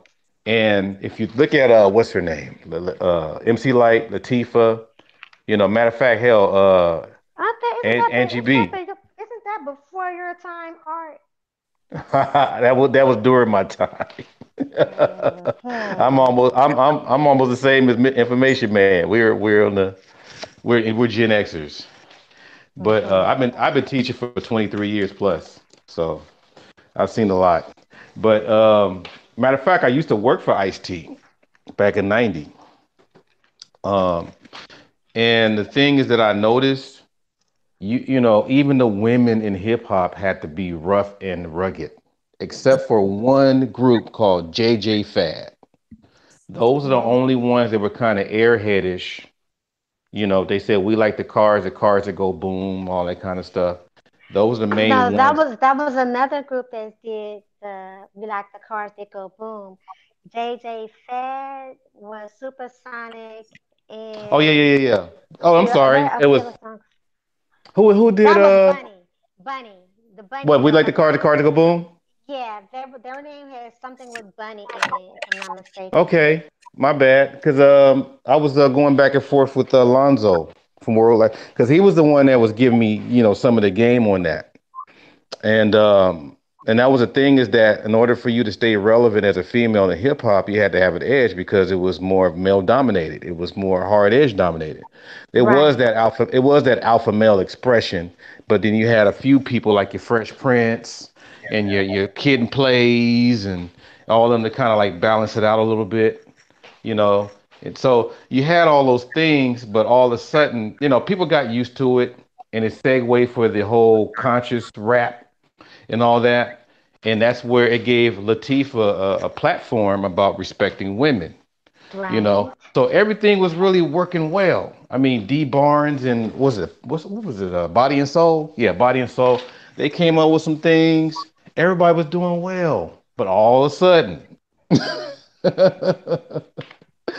was it after what? 93, 94 when the Chronic came? I'm not saying I'm not saying that there's a reason, but that was the time marker.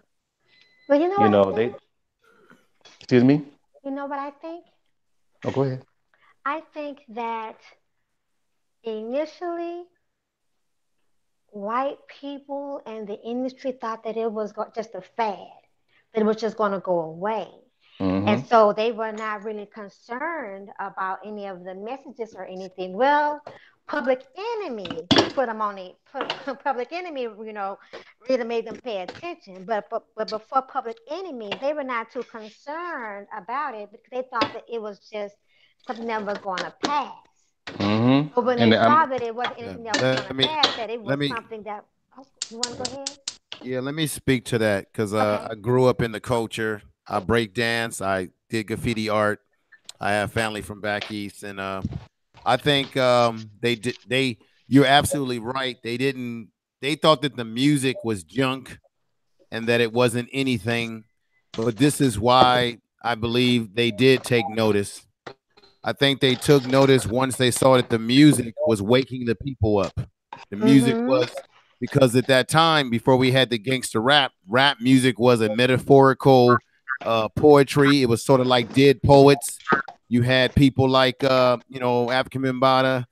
You had the dead poets, and you had Grandmaster Flash, people that were giving you the poetry of the streets and what was happening in the streets. Mhm. And I think once it began to wake people up, and then when you had the '80s, you start seeing a lot of rappers like X Clan, Public Enemy, and you begin to see this rise in black pride, just like you had in the '60s and '70s, where black people were wearing the African medallions. You had the apartheid situation going on, and you had rappers making mention of it in their music. Then you had James Brown. Everybody was scratching up the James Brown music that was talking about black and proud, being black and proud. So Yeah. and then you also had, I remember this very well. You had an increase in college Yep. entry by black Yep. students because a lot Hmm. of rappers were doing their videos on black College historical college campuses. campuses. So Right.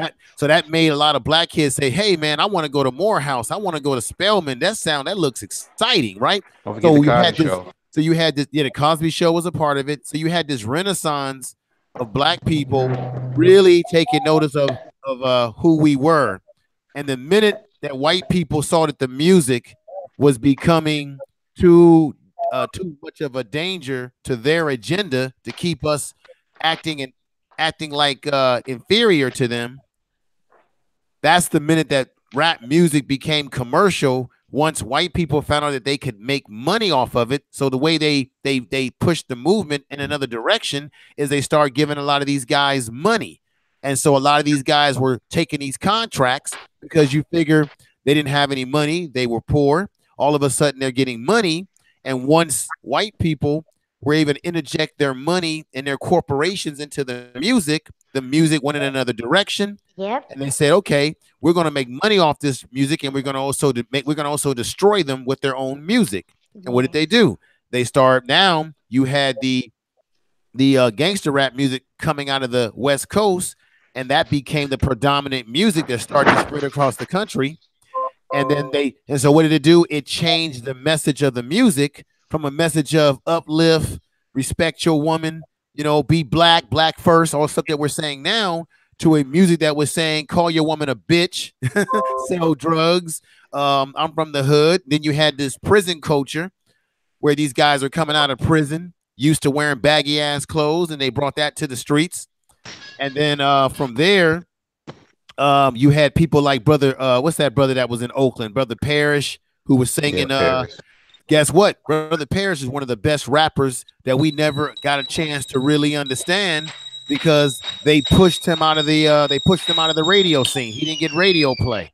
He didn't get any attention because he was still trying to sing music to uplift us, and the radio play didn't want to hear that. And that's my perspective on why I think the music is where it is today. And this just like jazz music, the same thing with jazz. They take our music, they commercialize it, BG. they destroy it, they water it down, and then you get what you get. What were Yeah, you saying? I think Oh, go ahead. Go ahead, brother. no, I think the thing about that too, and we always gotta talk about economics, and we gotta talk about the caretakers. Mm-hmm. And then people think it just been happening for 30, 40 years, but it's been happening prior to that. Hmm. And then in music, a lot of our artists, when I mean, the ones who go in the Rock and Roll Hall of Fame, they tell them they contributors, but those are the ones that create the music. Thank you. So, so we got to talk about that. And Right. Hmm. I do talk about it. I do, but in somewhere in my channel, we don't talk about the economics. We don't talk about the business. We don't talk about the sneakery and the dirtiness, how they treat them. You think about it. I use the late great Ray Charles, the Hmm. genius, right? They call it right. Well, he's the first Right. artist that have that own his own master. Now I want people to understand that how important it was. But do he get royalties over that? That's why he had people Mm. know those albums for years. And good thing Yeah. that Quincy Jones was with him and everything because they always gonna put it that he was on drugs. No, that's not the point. But he a lot of these artists is not getting the royalties that they should. And then so when you had these other people that the other counterparts, no matter what nationality they is, there's some people these say, oh yeah, they made that song. No, they didn't make that song. They remake it, but they getting royalties of that because if you're an artist, right? Hmm. I believe up to 70 years you're supposed to get royalties, and after 70 or 75 years is a cutoff. So that means that you got the system now is giving people royalties that they don't really deserve it. Hmm. And we got to Yeah. talk about And sister, you wanted to I mean, I wanted you to continue what you were saying because I was kind of interested on what you were trying to finish. Rainy woman. I had to unmute my mic. Actually, what I was saying is exactly what information said. He said it perfectly. That's what happened. Like once Public Enemy started coming out, and people were actually paying attention, and if they saw that it was not just a fad, they were like, hey, okay, well, let us see how we can influence this and how can we control this because it was uncontrolled at first. So how can they get away and control it so they can control the message to once again control us and influence us through it? Because even how we treated each other, back then with the messages, even in talking about sex, right? The Hmm. conversations were started in a way where men and where young ladies and young guys were talking about it in a more open way versus a more tricky way because Hmm. of the music. And Right. then when you had oh, what's the group guys? Come on. The Luke Skywalker. Yeah, Yeah, that's yeah, yeah. Luke Skywalker, Luke So then Campbell. when you Hmm. So when you had Luke come out, this real overgrown man, talking the way that he did and exploring to the females on the stage and everything, then that kind of helped open the doorway and the segue for them to come in also and push that narrative. Because even though Luke was a very grown man, his audience was not a grown audience. Hmm. Yeah, he came out in Yeah, '85. yeah. Let me Um, Go ahead, Imp. let me say something. Rainy woman, this is what happened. When I was a kid, um, I was telling Art this same thing. Rap, the whole rap scene, the whole music, dance scene, and the graffiti art scene, it was beautiful. It was innocent. Nobody was controlling us. So when I was going out there Right. breakdancing, you had guys that would go into vacant buildings like in the East Coast, and they would like illegally connected to the electricity, and they would have these block parties or these parties, basement parties, and they would have the turntables. That was organic. There was no corporation controlling it. There was no corporation telling us to do it. It was just black Mhm. people organically enjoying ourselves. And you know why this stuff happened? Because if you were living in a community that was poor, you didn't have anything, what do black people usually do? We will find a way to find some joy in our life when Mhm. things are negative. If, for example, when I lived in Oakland, it's amazing when I would drive through Oakland and you would see black people barbecuing in the park and you knew they didn't have anything, but sometimes we're just happy if we're in the park with a beer and we're barbecuing. That can make us, because we have so much that we deal with. And so that's how rap music was. It was our only outlet to relieve our stress and to say it through the Right. poetry and the music and the dance. It was innocent. And then, unfortunately, the corporations and the money and a lot of the young brothers at that time took the money as well because they had to feed their families and then someone throws a lot of money at you, shit, you'll do whatever. Okay, you want me to do that? Yeah. So Mhm. I think the innocence of rap music is so it's gone, and, Yes. and that's what I miss is Me the too. organicness of it. Nobody was telling us how to dance, what to do. There was no, you got to sell this Pepsi product and you got to talk like this. You could just be who the hell you wanted to be, and there was Right. no corporations telling you what to do. And that's where rap music is lost its innocence because all these major rappers that you see today, somebody's telling them what to do. Someone's saying wear those shoes, wear skinny jeans, hold this Right. product up. You got to wear this shirt because that's what's hot, right? We weren't doing that. We just did everything Right. was organic. Yeah, I Yes. wanted to add some context. Go ahead, go ahead, go ahead, sister. No, no, no. I can go after you this time. Please, please, please. Because I want my sisters to speak around us. No, I'm joking. Um, but remember that Shaka Zulu part when he defeated everybody? He said, "Come, mother, have your seat on the throne." Yeah. That was tight. I was like, "Go ahead, brother." No, um, but I want to add some context to where the things that we had to really look at in the historical form is that they this during the time where they were really taking out music and art out of schools, Mhm.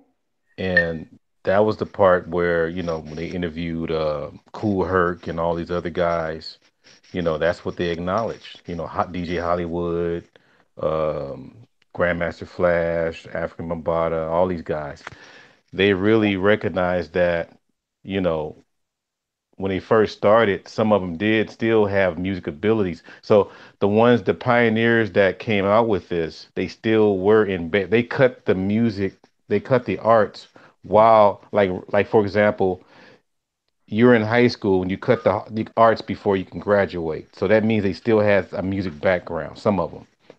So they had an ear to recognize what needs to be played and what shouldn't be played. They knew how to put things together to where it makes the crowd move, because a lot of people weren't just really they weren't really getting the fulfillment.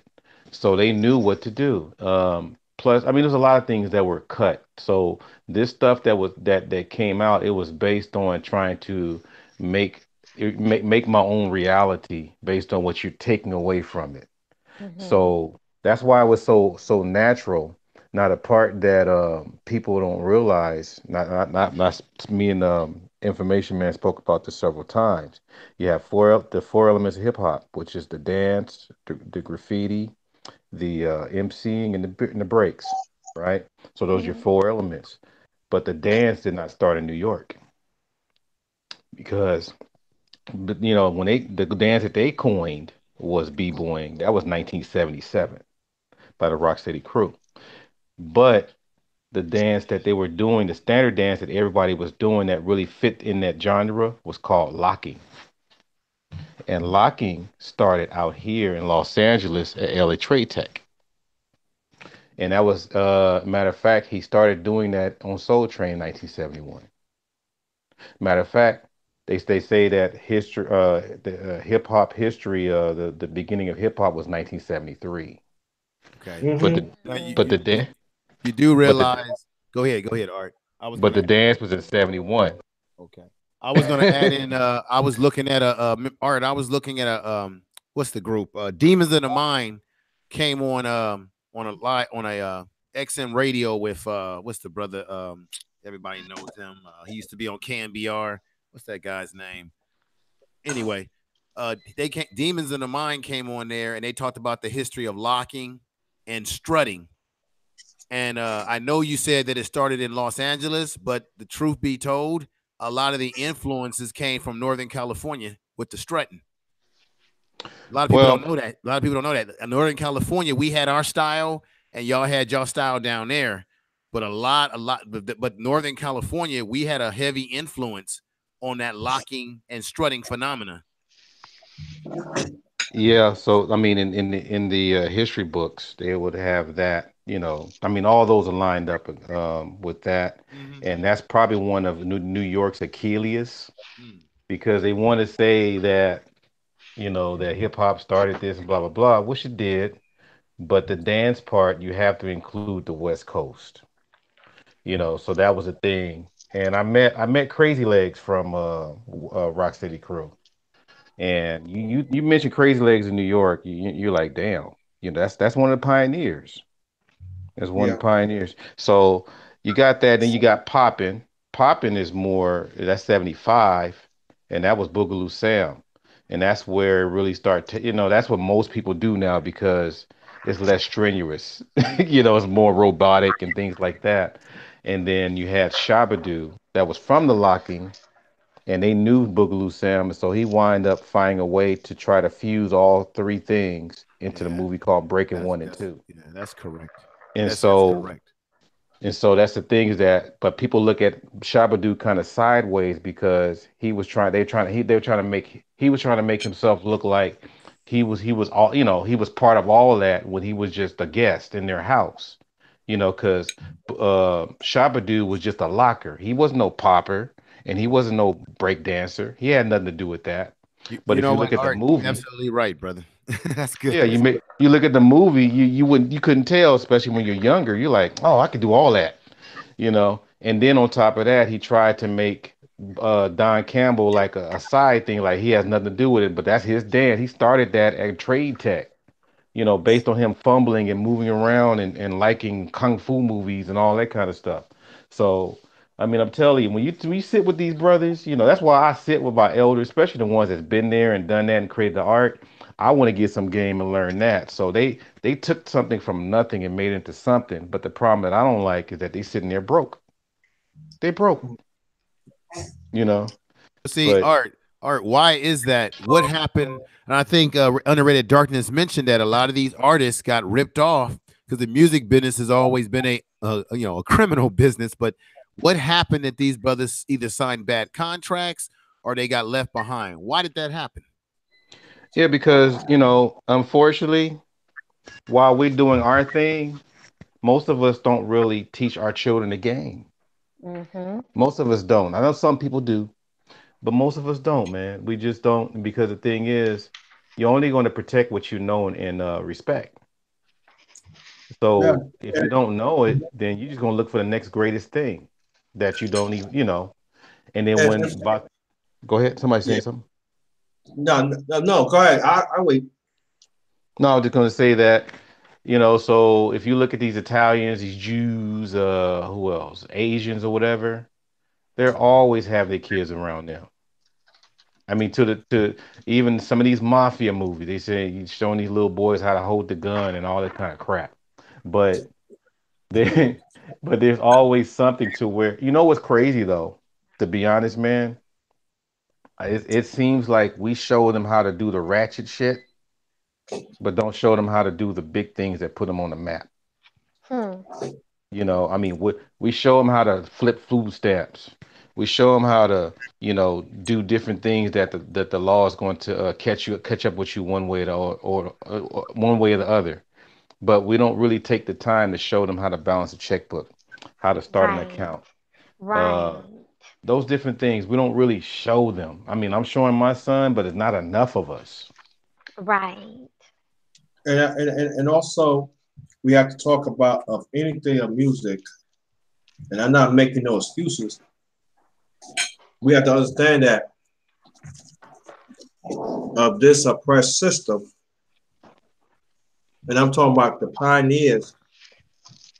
It wasn't not enough opportunity to open the door, and I'm talking about legal. I'm talking about law. I'm talking about different things. Now, I think that back then, what they did wrong is that, rightfully so, they fight for civil rights for us to have rights. They should protect these musicians. They should show how these musicians have what their publishing is all about.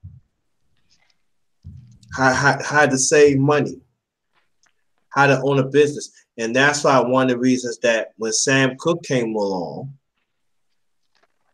I never get the story.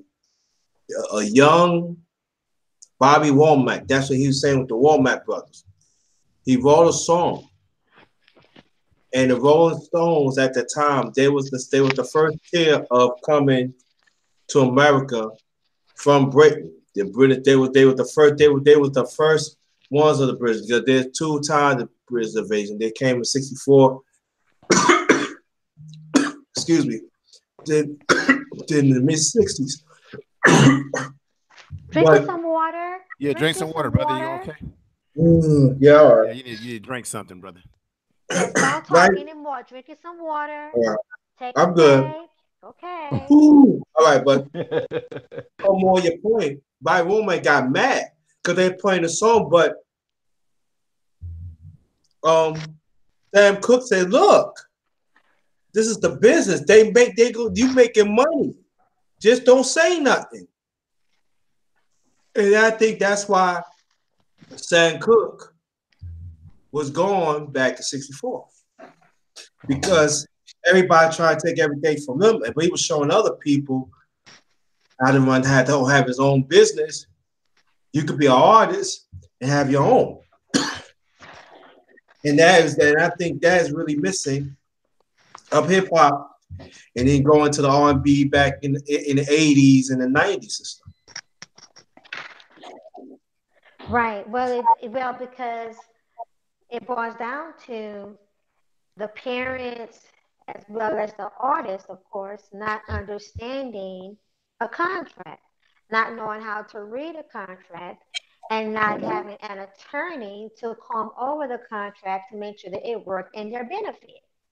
And anytime you go into these organizations or these corporations where they have an attorney involved and they know that you're ignorant to the situation, they're going to use it to their advantage. I mean, but that's what they're supposed to do. They're supposed to Yeah. look out for their best interest. We can't even be mad at them for doing that. You know, ignorance is not bliss, and ignorance is optional, especially in this day and age. Hmm. Yeah. And the other part I want to add on the hip hop part, I think the other part that they were concerned about was white people liking it. Mm-hmm. That was another way for them to, I mean, and that's not just hip hop, but even back to Sam Cooks and all that. When the white people start liking it, they have to find some way to change the direction.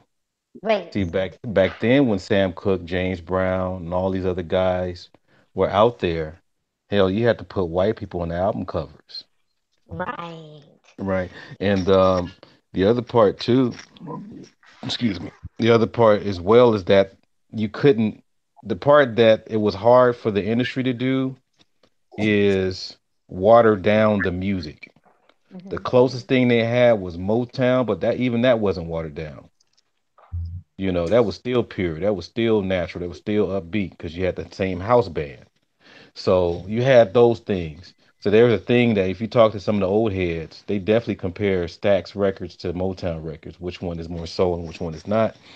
Where Stax records really requires a lot of those people from Stax records had a marching band. A lot of people from Stax records, they went to black colleges.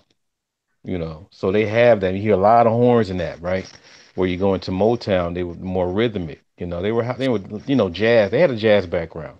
So if you look at those things, if you're a white organization, a white powers that be, how could I put this in a can and Hmm. control it? That was the hardest thing that they could do at that time until you came up with what later R&B with the '80s. Now you can start playing with it and putting some elements in there so that I could put a white person in this band too. Even Hmm. though it's a black group, I could put a white you still have to start looking at the progression, how they have to try to, you know, they take our greatness, same old thing, take our greatness, even look at us, build it up, eventually try to put a few white people in there, then later on change the face and then make the whole thing damn near white, just like they're doing with hip hop. Yes. And they taking the masculinity out too to make more money. It's not only just to affect the black male masculinity because that's already been on the table. But they're also trying to make money off of being, like you had your Shanae, your Geraldines. Who else is out there? But all these type of things, Tyler Perry's and all that kind of stuff.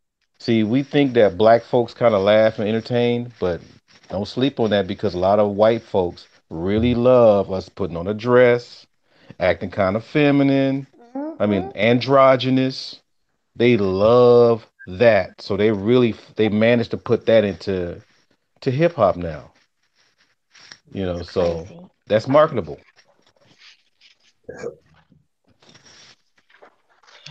I Y'all think want to another see my thing too dessert? is What the happened? dessert is ready. Yeah, it's right here. I made it up. What you got, brother? Look, we're talking about music. He over there making a dessert, getting the dessert ready. Uh oh, he This gonna is put a close up on it. Oh, okay, yeah. I okay. put a close up on it. Looks pretty good. This is Oh, okay. this that I made it up myself. That's strawberry and cream with ding dongs on the side. That's it. I made it up myself. Original right there. The man. Creative. Somebody gonna steal your idea. You better take away this video. No, I'm joking. You better patent it. Yeah, exactly. Yeah. Yeah, I They know, gonna right? steal it. you know. But yeah, man, I've been looking at this whole thing for years, and I don't know. I just gotta just keep going after the youth because sometimes the older people they already made up their mind on what they're gonna do, how to do things. So I don't know. I'm concerned about like I'm highly spiritually driven these days, and I try to recognize the vibration that is going in people's bodies, people's minds, Hmm. um, because the imbalances of us. Oh, Sonia C says she wants some ice cream, man. Uh, Come get it. the the whole thing. In order for you, see, we talk about masculine and feminine energy. The best way to kill an organization or to kill a community is to break that up. As long as you have those things not working together in its proper places, you're gonna always have these things where you're throwing a wrench in the operation. So the part that I always try to encourage is to really recognize what is action and what is thought. You know, who does the action, who does the thinking. Because there's a lot of sisters out there that got lots of ideals, but it's not a lot. There's not a lot of brothers that would take it into action. Hmm. Because I hear, see, the thing is, sometimes if people understand, it's a little small thing. You probably get a stronger vibration when you hear a female's voice on your left ear, because your left ear is your sensitive ear. Your right ear is your ear of protection or caution. So most of the time, if anybody can think about this, sometimes when somebody says something that you felt that was sort of fighting words, you kind of turn your ear to the right and say, "What you say, fool?" People don't think, but you don't pay attention to that. Most of the time, you Hmm. do. Um, I would say you would have to really try to get the best out of the people around you to where when they are their best, then you're your best. See, people try to do all this stuff alone. It's just not gonna work. Right. You can only go so far with this. So right now, and I'm always riding with brother Info Man on this. You gotta put all hands on deck when it comes to bringing your children to greatness. You know, I mean that's the thing is that you just you got to be waiting to report to duty if you can. you know, because some people get kind of upset and feel like they're real pressured because they say you should do A, B, and C, and you can't do it, but you get mad because you can't do it. Now, if you can't do it, you just can't do it. But other people can. I'm up here being long winded here. Were y'all eating or something? I am Not using yet. my active listening skills.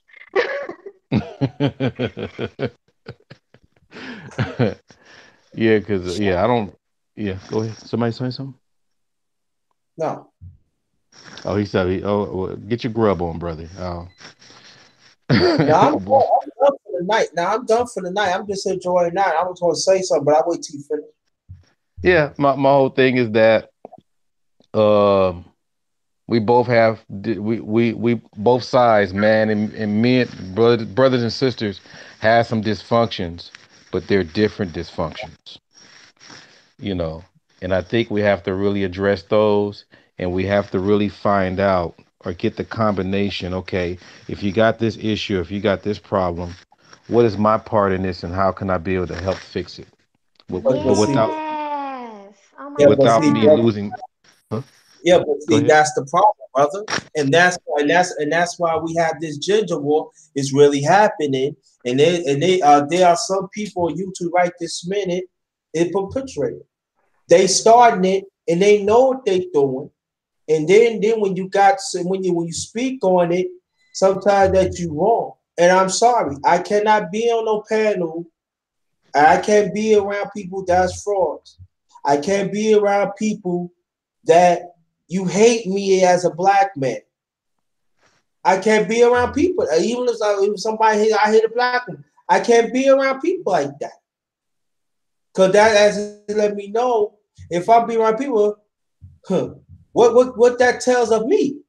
I can't participate. I refuse. But see, just a few of I mean tell you something, it's just a few of us we'll talk about it. Now I know there's a few that some people don't like it, but they do talk about it. But at the same time, we let our ego get in the way, or we let well, we don't have to hear this person because he or she. Instead of just listen to the message, you don't have to like a person, but listen to the message for the benefit of our people. Because we used to be on the low token pole, now we underneath the ground, and then Yeah. now we still trying to get out the ground. Yeah, that's Yeah. true. Yeah, that's very much true.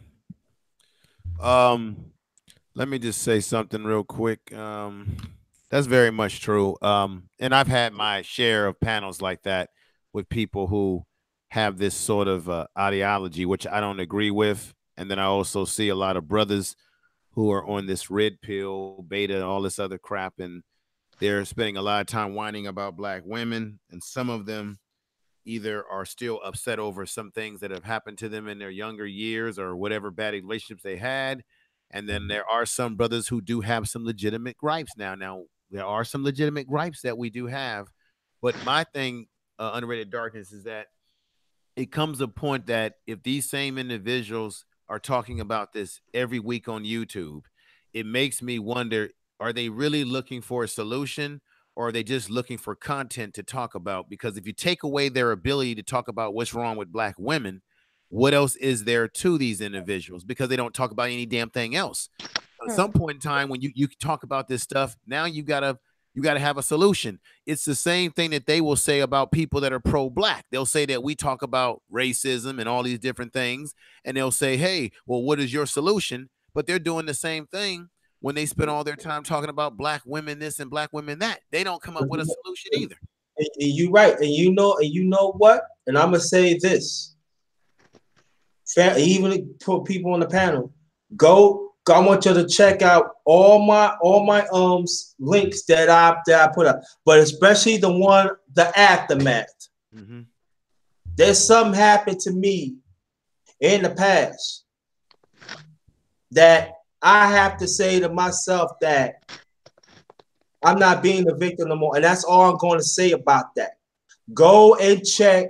Go down there, and I want y'all to watch the aftermath. Mm-hmm. Mm-hmm. And I want people to take notes. Get a pencil and piece of paper and take notes because it has to be. It goes from man or woman. It has to be a time that you gotta stop playing the victim. Mm-hmm. Now, if you legit being the victim, that's understandable. But at the same time, you have to move on, and then we have to understand each other pain too. That's but again, if you keep on riding on that another pain, the other person pain all the time, something is wrong with you. But like I said before, y'all go all check out all my links that I posted on the chat, but especially the aftermath. Yes, brother. One thing that I want to break down, I try to break down this as much as I can. I always,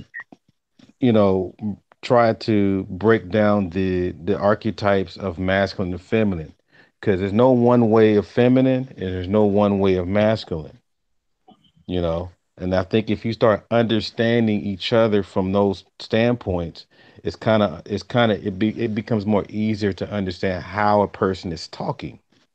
So, for example, on the female side, you got the pure feminine, which is like the supermodel, the little girl, whatever. You got the feminine warrior, which is the Grace Jones, the in your face, that kind of thing. And then you got your mother energy, which is the one that, mother, what's her name, Florida Evans, right? But you got those things. Now, when you got these females saying what they're saying to you, which part of these energies are they coming from? And you got the masculine energy going where it's like the pretty boy, which is the pure feminine, or the nerd, that's pure, I mean, excuse me, pure masculine. That's the nerd or the pretty boy. The masculine warrior, that's pretty much the one they quote unquote alpha male. And then you got the other guy, which is the father energy, which is the one I got that, I done that, I got you. Whatever it is, I protect you. So the thing is, there are some people, for example, on the feminine side, you may have a pure feminine that is her nature, but she's coming at you like a feminine warrior, but that's not her nature. So sometimes when she's coming at you that way, and the reason why we feel that you feel is because that's not her, you know. And the thing is that sometimes too, in order for you to really now for the sisters out there, half the time when you're coming at as a feminine warrior, you're assuming that this is going to be my way to put you in your place, my way to win the argument, my way to do A, B, and C. Most of the time, not all the time. But what you realize, I mean, what you need to realize, yeah, I'm getting an echo. What you need to realize is that what puts a man in his place is we come from mother energy. Because when mother energy comes at you, we have no comeback. So, Mm. and usually when mother energy does things, sometimes mother energy doesn't even have to raise her voice. See, what's happening is that feminine warrior is a fire extinguisher. That is the one that's supposed to put out the fires. So if you do got these brothers that's coming at you kind of crazy or whatever, and ain't nobody else around, you got to get your feminine warrior on and to protect yourself. You got to do what you got to do. But if you're going all willy nilly with it, you're wasting a lot of energy. You're building up too much testosterone, and you're making too many enemies that you really don't need. So, just out of caution, I would say, take care of yourself and choose your battles wisely, and try to start recognizing these different energies and where you fit in. Because Mhm. just because you want to come in a certain way, that may not be you. I found out that my energy is father energy. I thought I was pure masculine because I like to do music and all that, but that's probably a stage. But I found out through different people, you know. And also, the last thing I would say is that we have a piece of us in everyone. So therefore, we're made of masculine and feminine, right? Where masculine Yes. is 60%. For men, masculine is 60%, and feminine is what, 40. And for females, feminine is what, 60, and masculine is 40. So, and if you look at feminine energy is spiritual. Masculine energy is physical. Mhm. So now, You my teaching my my brother. All right now. You so in this thing. Walk it out. Walk it out. my journey, and I will end. So everybody want to throw some things in there, but my journey was to really understand myself within. So even if I say I have feminine energy, what part? Was it pure feminine? Was it feminine warrior? Was it mother energy? I knew for sure I don't like to be babied. I don't like that. And I really I get kind of irritated over stuck up chicks. I don't like that either. But at first I didn't like the whole I am woman, I'm in your face. But for some reason at the job, my relatives or whatever, I'm always getting along with these feisty women. They come all. I mean, I get here. I was wondering, like, you got these women fighting people, whatever. But they come to me and said, "Oh, you crazy? I'm gonna sock you." That kind of stuff. I was like, okay, she's not cool with them, but she's cool with me. But I didn't like the fact that I had to keep tangling with these fighting women. Like, man, with these relationships, I'm like, man, why they always in my face? But I start to learn that the way that I get along with people on the job or whatever, I got to find out how I can do this in my relationships. So I start learning that okay, my feminine energy was feminine warrior. I started learning that I had to speak the language. And the language of the feminine warrior, you cannot say I'm working on it. I'm going to get to it or and all that. You have to say that I killed it. Here it is. It's on the floor. Because the thing that a lot of just the feminine operation overall is to return to that pure feminine energy because that's where she grows and discovers herself. So you get all these different gifts. Mhm. And before she Mhm. dies, she probably has about what 100 or 300 gifts before she dies. Mm, mm, mm. Women are constantly changing. So Oh that's the thing God. is that you have to be there. I mean, you just got to be there to let it happen. The whole thing is that we're looking at these sisters and like, why are you fighting? Because she didn't get to her pure feminine yet. Put it this way, when a fighting woman does not have time to feel, she does not have time to cuddle, she has not time to try to be patient. All she wants to do is to restore things. That's the whole thing. Restore, fight, chaos, whatever. Now the thing is, when this man comes in and say, "Okay, I got it from here," put the sword down. If you can convince her that you've done that, she can relax and go back to that pure feminine. I've learned it the hard way, but I've learned it. And there is nothing in the world that she would not do for you. A real woman in that Mm-hmm. place, you come in and do that, you talk about submitting and surrendering, she will Mm-hmm. do it. Mm-hmm. And if you want to be treated like a king, like a god, you will have it. But Mm-hmm. Because but that's what she's looking for.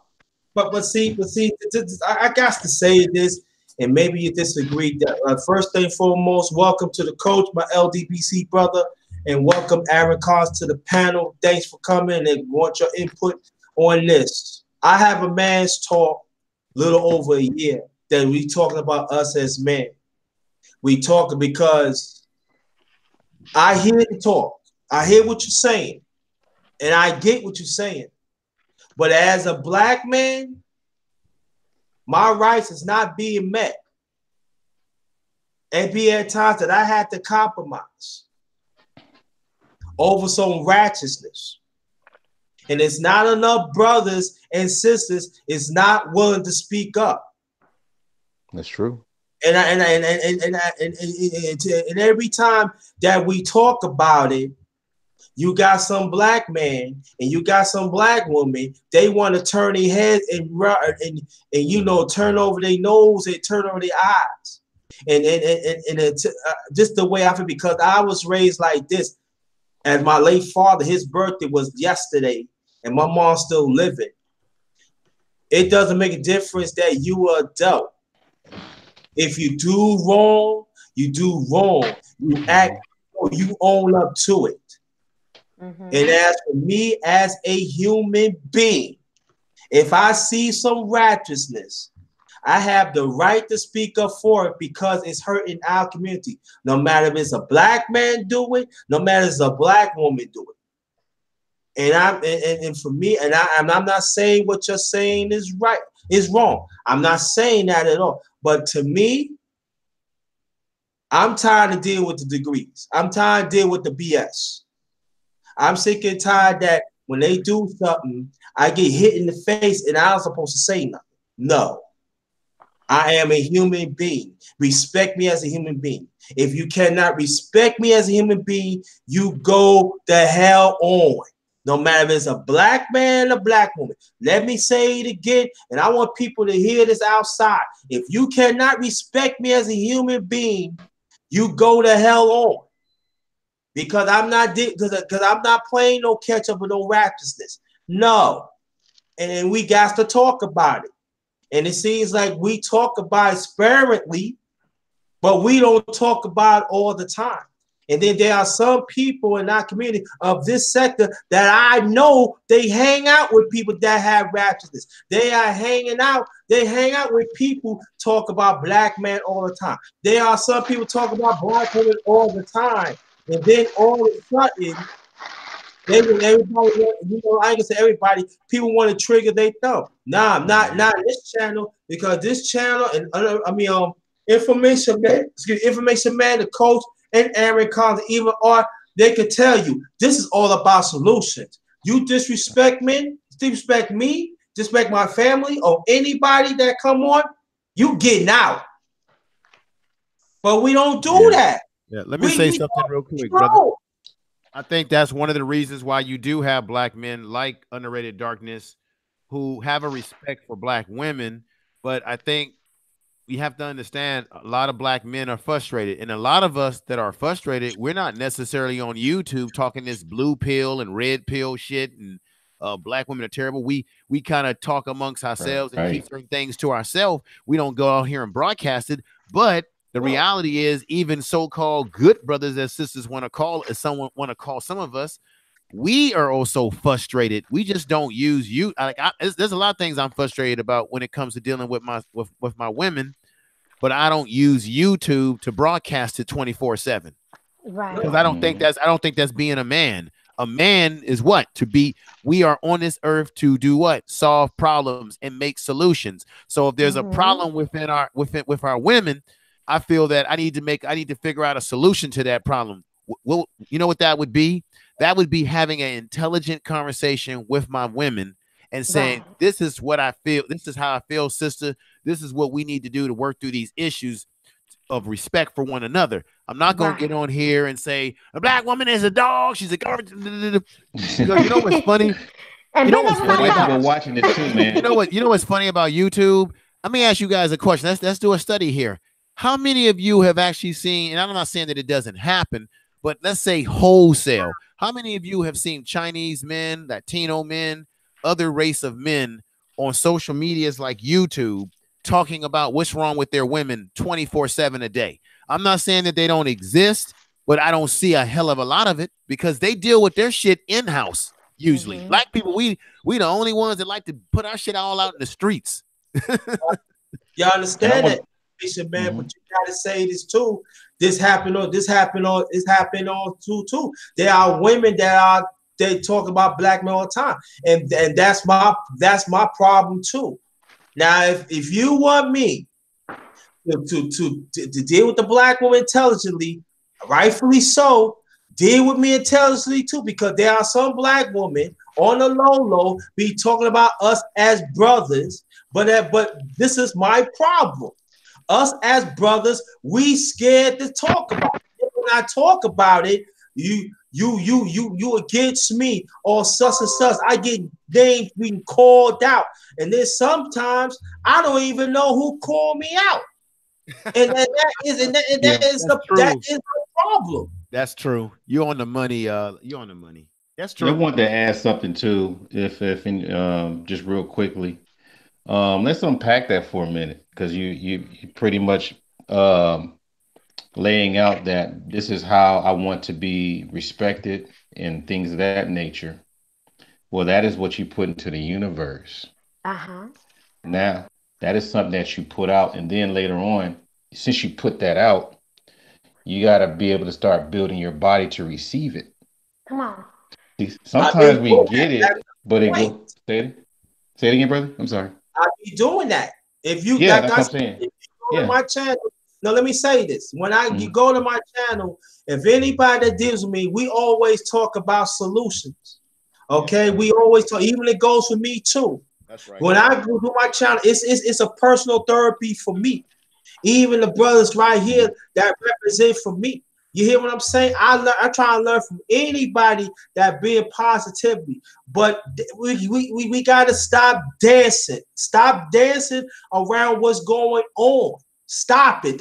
I'm not. Listen, I be 53 years old. I don't have no time to be dancing for no rashness. I don't have no time for that. Let's see for what it is and call it out and let these people know this. You hurt in our community.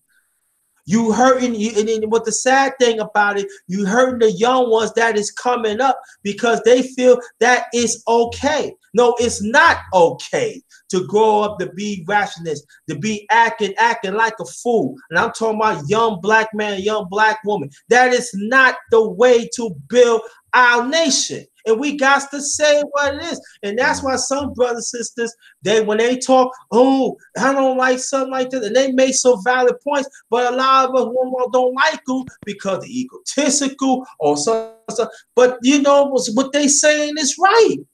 We don't like ourselves. And then at the same time, we want to do like this.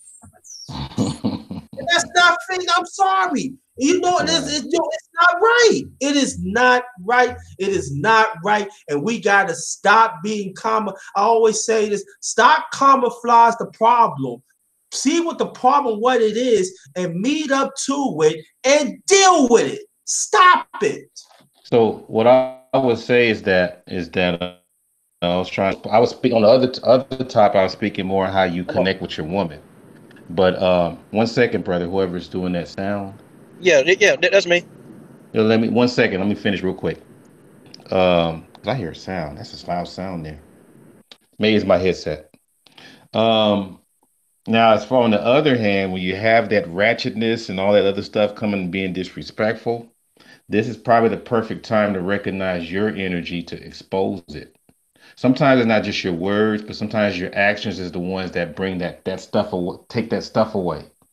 Because we don't need that in our circle. We don't need all kinds of craziness coming at us. And sometimes too, you know, point real quick. Remember when I talked about the whole feminine masculine energy? My job, there was we have a what do you call it? President, vice president. She's sort of this feminist type.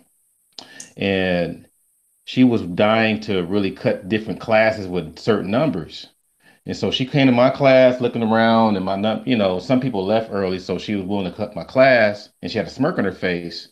And so I turned around and I was about to say something to her. And then I looked at the my students. Nothing but sisters stood up and said, "Why are you doing this to his class? Blah, blah, blah. You do this to anybody else?" I mean, people just left early. It's only been a week. They're saying all this. This lady kind of backed up slow, was like, okay, I'm going to come back. And my whole thing is that even though we see certain things a certain way and we want to address them, sometimes you got to pull out certain weapons to handle them. Because straight talk and moving things around, sometimes, I mean, that has its place, but you got to do more than just straight talk to some people. Because I think we keep doing the same thing over and over and over and over again, and we're not getting the results we want. So, I mean, even peace has got to be a damn strategy. Eating is a strategy. I mean, everything is a damn, even pretty much going to be breathing next. It's going to be a strategy. But I'm gonna tell you. Go ahead, Coach. No, I mean, no, JT, I ain't mean to cut you, man. I just want, I ain't mean to cut you. I just want when you finish your thought, bro. We're listening. Go ahead, brother. Yeah, I'm gonna tell you something, man. When y'all touched on the YouTube and all this stuff, and about how women need to be perceived, man. I'm gonna be honest. I think people need to stop listening to these cool Negroes on YouTube. Like your Tommy Sotomayor's, your David Carrolls, and all these other idiots, man, that run around here with these narratives, man, about black people.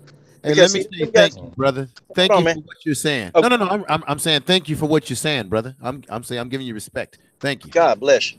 God bless you. Keep talking, brother. Keep going, bro. I'm listening. But nah, man. See, them guys, man. People always say, well, they just got an opinion. Well, their opinions are reaching the masses, man. and see, are we proving these guys right, or are we constantly proving these guys wrong? Because see, these guys are a whole detriment, man. They're a detriment. Guys like him. Think about it, man. If you got a million coon Negroes that's doing the same thing, man, that's saying the same narrative that black women ain't this, black women ain't that, and I'm gonna tell you, man, when I saw Tommy Sotomayor get punched in the face, man, I laughed. I laughed at that because this the same dude, man. This girl, and I don't know if y'all remember the story. This young black girl, she was taking photos. She was trying to, aspire to be a model. She had a kid, but she was trying to do better with her life. And her shoes got caught in a railroad track, and she couldn't get the shoes off in time to get off the track, and so the train killed her. Well, this old buttonhead Negro, he fixed his mouth to say, was she on the track, but she got all that weave in her head and, doing what typical black women do, get pregnant at a young age.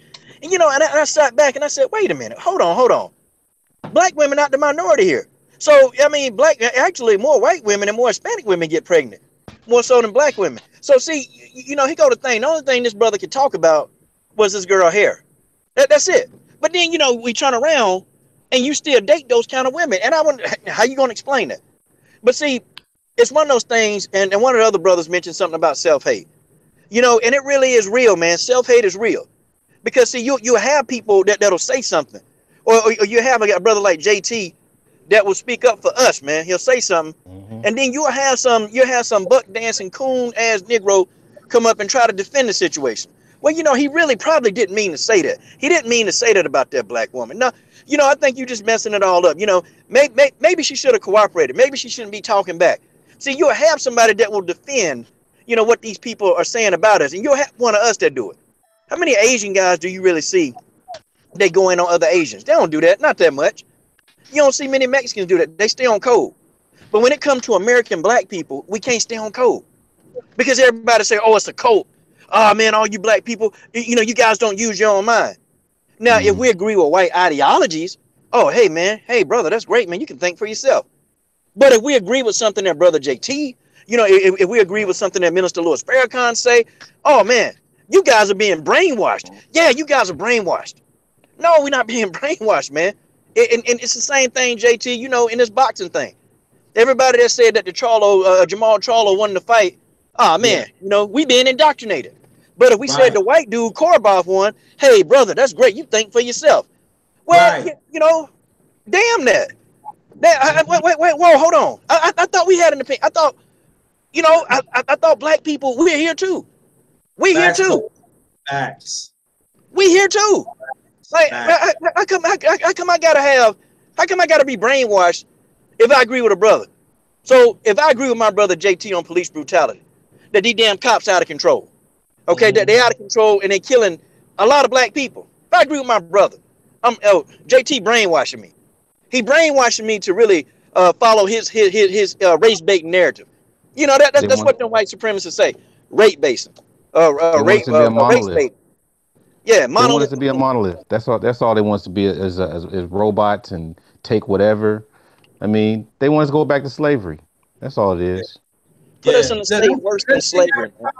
Peace. I'm sorry, let me cut you off. I want you to keep on. Man. I'm listening to y'all, man. Yo, Aaron Collins. What's going on, brothers and sisters? I'm just cracking up listening to y'all. Hello, Hollywood. Well, what's up? You out here too, Art? Don't front. Oh man! But I was listening to Coach. Man, I remember when Tommy got punched in the face. Man, I must have. He said, "Are you serious?" Yeah, that was hilarious. Yeah, he did. I must have laughed so hard. I think the only time I laughed harder was when Suge Knight got knocked out by a barber. But yeah, the thing is this: we have our issues, but at the end of the day, I love black women. I want to spend the rest of my life with a black woman. I came from a black woman, and that's just what I want to be. And you know what? I realize that some of us in these YouTube streets, particularly black men who defend black women, we are targeted. But you know what? I embrace it because it's only telling me that you're not like the rest of them. And like Infoman just said, we the only group of men who get out and put our issues on social media about black women and weave and makeup. To me, that's real suspect behavior anyway. That's some real moist talking points. And then for Tommy to mention the woman's hair, I mean, okay, first of all, the woman just got killed by a train. What does her weave and makeup have to do with anything? This woman is dead, and she won't be around to raise her child. And you But want to talk about her weave and her makeup? She died tragically. She was right. killed by a train. Mm-hmm. That, but see, Aaron Collins, this is it again. That the us as black men, and I have to say this again. We don't talk about enough of Bobby Soleimani, like Coach is saying. Wherever me and Coach is saying, or whatever it is, it goes lost. That's why it's so essential that I have men talk. Mm-hmm. To be on code, to talk about the injustice that we go through, to talk about the mishaps that we go through. But Right. when I say something like that, it's a problem. Mm. Now, I always tell black one more time, you want us to be strong men again. You want us to be take over. You want us to be the head of the family unit, right? So we gotta. This is what I feel. Black woman, you take care of yourselves. Black man, you take care of ourselves. And then when the time is right, we come in the middle and we can make it happen. That is the only way that this is going to work. Because black men, we gotta call our righteousness within us as brothers, just as black women gotta call our righteousness within themselves, of themselves. It's got to be a cultural code in our community to grow. That's why our families is broken. That's why our community is broken. And definitely, we don't even have a damn nation anymore right this minute because we are self-centered. And then the ones that is pushing to do righteousness, they get lost in the source. And this is deliberately is happening. JT, what do we are to as men? Because I'm with you on what you're saying, and to the sister reigning woman, please don't take this personal what I'm about to say. And I've been saying this. I don't think our women really listen to what we're saying. I think what brother Jake, what he's saying is the truth. A lot of times, black men, we don't feel like our women hear or listen to us. Like I said earlier in other streams before, we have a communication problem between black men and black women. Sometimes we're not listening to our women, and sometimes they're not You know, listening to us. you know, And black men are very frustrated. And like I said, I could be one of these one of these guys on YouTube talking all this. Oh, I could do that. I don't choose to do that. I choose to do stuff like this where we can have intelligent adult conversation about it. But I mean, black women want us to be so many things. They want us to be protectors, providers. They want us to marry them. They want us to be so many things. But the one thing I feel like they don't want us to do, they don't want us to speak our minds and express how we really feel. Just provide, give me loving when I want it and bring the bacon home. And then when we have an opinion about how we really feel about stuff on an interpersonal level, then that's when black women, sometimes some black women, not all, will shut down and not want to hear what we have to say. And that frustrates the hell out of us. I don't know if some women understand that. And to be quite honest with you, I don't think I don't think I've ever seen an honest conversation about this on YouTube or anywhere in terms of honesty. Usually if you get on panels with sisters or brothers, it'll turn into a damn argument. Nobody is willing to admit that we fuck up sometimes and black women fuck up too.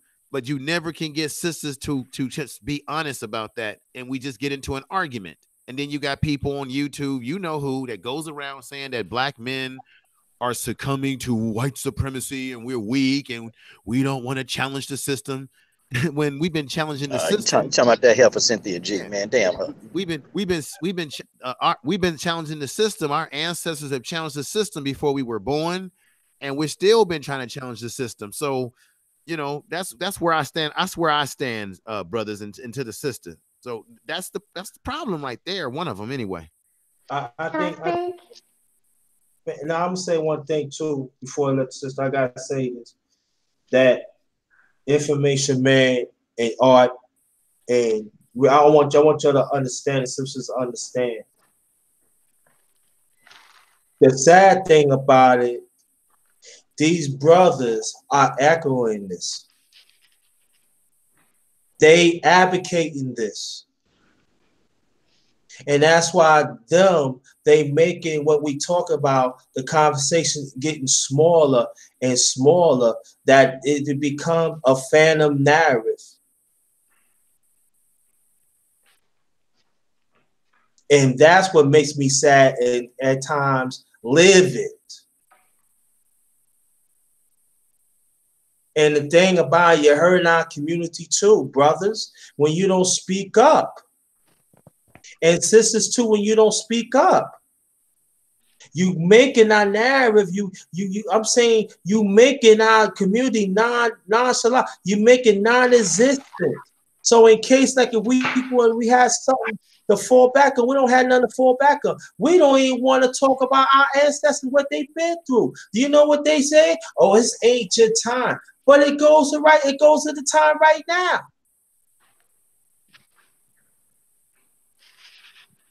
And for me personally, I'm tired. Because we might as well actually spin in our ancestor grave for this BS. Really? My father passed away 29 years ago, and my other ancestors that was famous or not so famous, that gave their life for certain little liberties in this country that we have, and we don't hardly have no rights. That is another discussion that we better have. That's what this is it. And JT, I want to say too, and a brother that's a professor, man. I have a lot of respect for that brother who was, he teaches class. He was talking, man, and he was saying about some of the disrespect that he get. How come they got to leave this brother class, early? And I think, and please correct me if I'm wrong, brother. Okay, he was saying that the women or whoever it was, they were trying to leave his class early, but they don't leave nobody else class like that. And I think some of this, man, stems from, okay, how black women lost respect of black men, but then we put it back on the other foot. Okay, what are black men doing not to be respected? See, these are the questions we need to say. What are black men actually doing for us to lose that respect, for our black women to respect white men more than they respect us? Like what exactly are we doing? See, man, I've always been taught, man, and my dad taught me years ago. He said, listen, okay, financial decisions, decisions impacting the household. You don't leave those decisions in the hand of a woman. Okay, you take control of that, and you take care of the house. Okay, you take care of the house. That's the man's job. The man's job is to not have his wife, running around here looking all crazy. Okay, trying to figure out what they're gonna do about money. That's the man's job. Okay, his job is to be productive and get that household in financial balance. That's him. Okay, but see, whereas black men, I mean, are we going wrong? Because I do feel like it's a plethora of black women that just don't really respect black men. I think they like that. I think they like the bravado of what a black man could probably be, but I just don't think she respect what he is right now. In some cases, not all. I'm not talking about everyone, but I'm saying too that golly, man, is she dating a sucker? Is she dating a sucker that don't have no balls, don't have no backbone to actually stand up for herself? Because I'm gonna tell you something. I know dudes that be in a relationship with these women. They ain't got no backbone. She tell them what to do. She tell him what to do. And he do it. I mean, don't no woman want no simp beta man. They just don't want that. Okay, and that's just, I'm just being honest. Don't no woman want some dude that she can say do this. Do this. Okay, yeah. Kiss my feet. Oh, okay, yeah. Go to the store and go get this. Go get that. I think every now and then a woman wants some resistance, because it gets boring. It gets boring, have a personality, that communication. And somebody brought up the word communication. See, I noticed, man, social media has been almost a dagger in the heart to black people because it's taken away our ability to actually communicate. People will send you a text. That shit drive me crazy. Like, do you use the phone anymore? Do you know how to call, talk? But see, people don't want to communicate. And one of the brothers said it, man. He said it beautifully, man. I was sitting here like, God damn, this brother must know everything in life. Because the communication bad. And when the communication ain't bad, I mean, when the communication is bad, the relationship is bad. Because see, most of the time, I'm gonna tell you, man, infidelity is not the main reason why people, they get divorced. It's not infidelity. It's money. Go figure that, man. It's money. The main reason why people don't stay together is because of financial reasons. But how does that play into? Okay, is that black man being responsible? Is he being financially responsible? We talk about fighters being defensively responsible. Is he being financially responsible? Is he doing dumb stuff, man? That's got his wife thinking, I don't know if you can handle this. I don't know if you're the man that I thought you was. I see that right there. And women complain about that. Men that can't, handle the money right. Right. Men that can't stand up for themselves. They can't do it. See, look, man, from jump, I'm gonna tell you, white guys, they've been taught from jump, man, to go into the fire. They've been taught, their parents teach them, man. They teach them how to go out. They teach them how to build, how to have business, how to do the business. I mean, how to make money. They teach them that. But they teach them to be very aggressive. That's probably why so many of them dudes are rapists now. But I'm saying, on the financial end, they teach them how to be aggressive. And they teach them how to take control of the household. Like if you ask a white dude, hey, who in control of your house? Oh, hell, it's me. But I've seen dudes, man. Dudes I'm friends with. Wife that's controlling the house. That's not her position. Okay, that's not her position. Okay, her position is a helpmate. See, to combine and then they become a power couple. That's her position, man, to uphold them. But see, that man may not have earned that from her because he's not doing what's right. It's not even about that she won't respect him. Give her damn reason to respect him. See, that's the thing. Because I'm gonna tell you, man, if you're rolling, if your confidence up, and if everything you got, that you're doing it in the right order and there's balance, she gonna ride or die with you. She gonna ride or die with you. That's just how it is. She Yeah, will let me ride or chime. die with you. She'll stay there till the wheels fall off that bitch. She will be there for you. But Let me what are we chime in doing a as little black bit. men? And maybe some of the brothers can answer the question. Yeah, let me chime in a little bit. Uh, just a correction.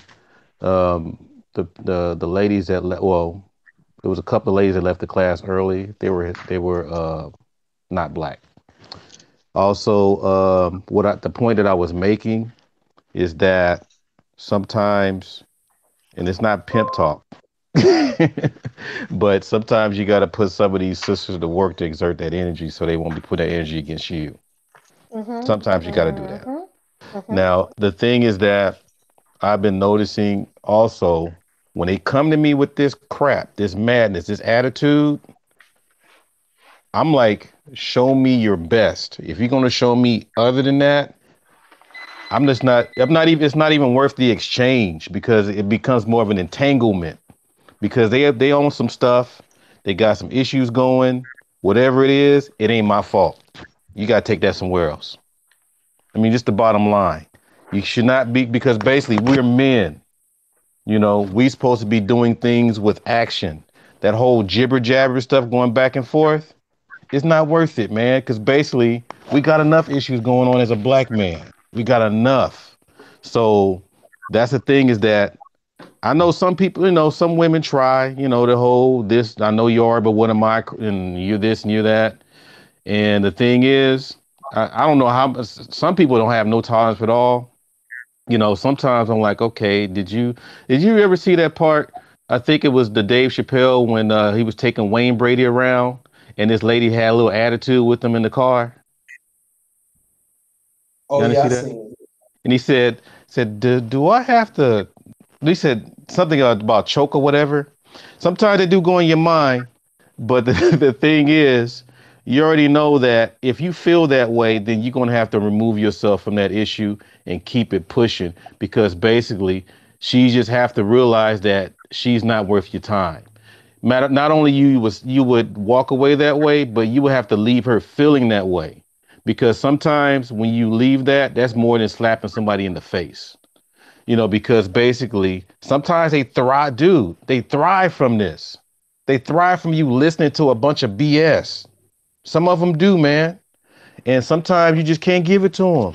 You can't be like, no, no, until you come with some good stuff. That's what I want to hear. Now, if it's some constructive stuff, I'll listen. I'll work with you.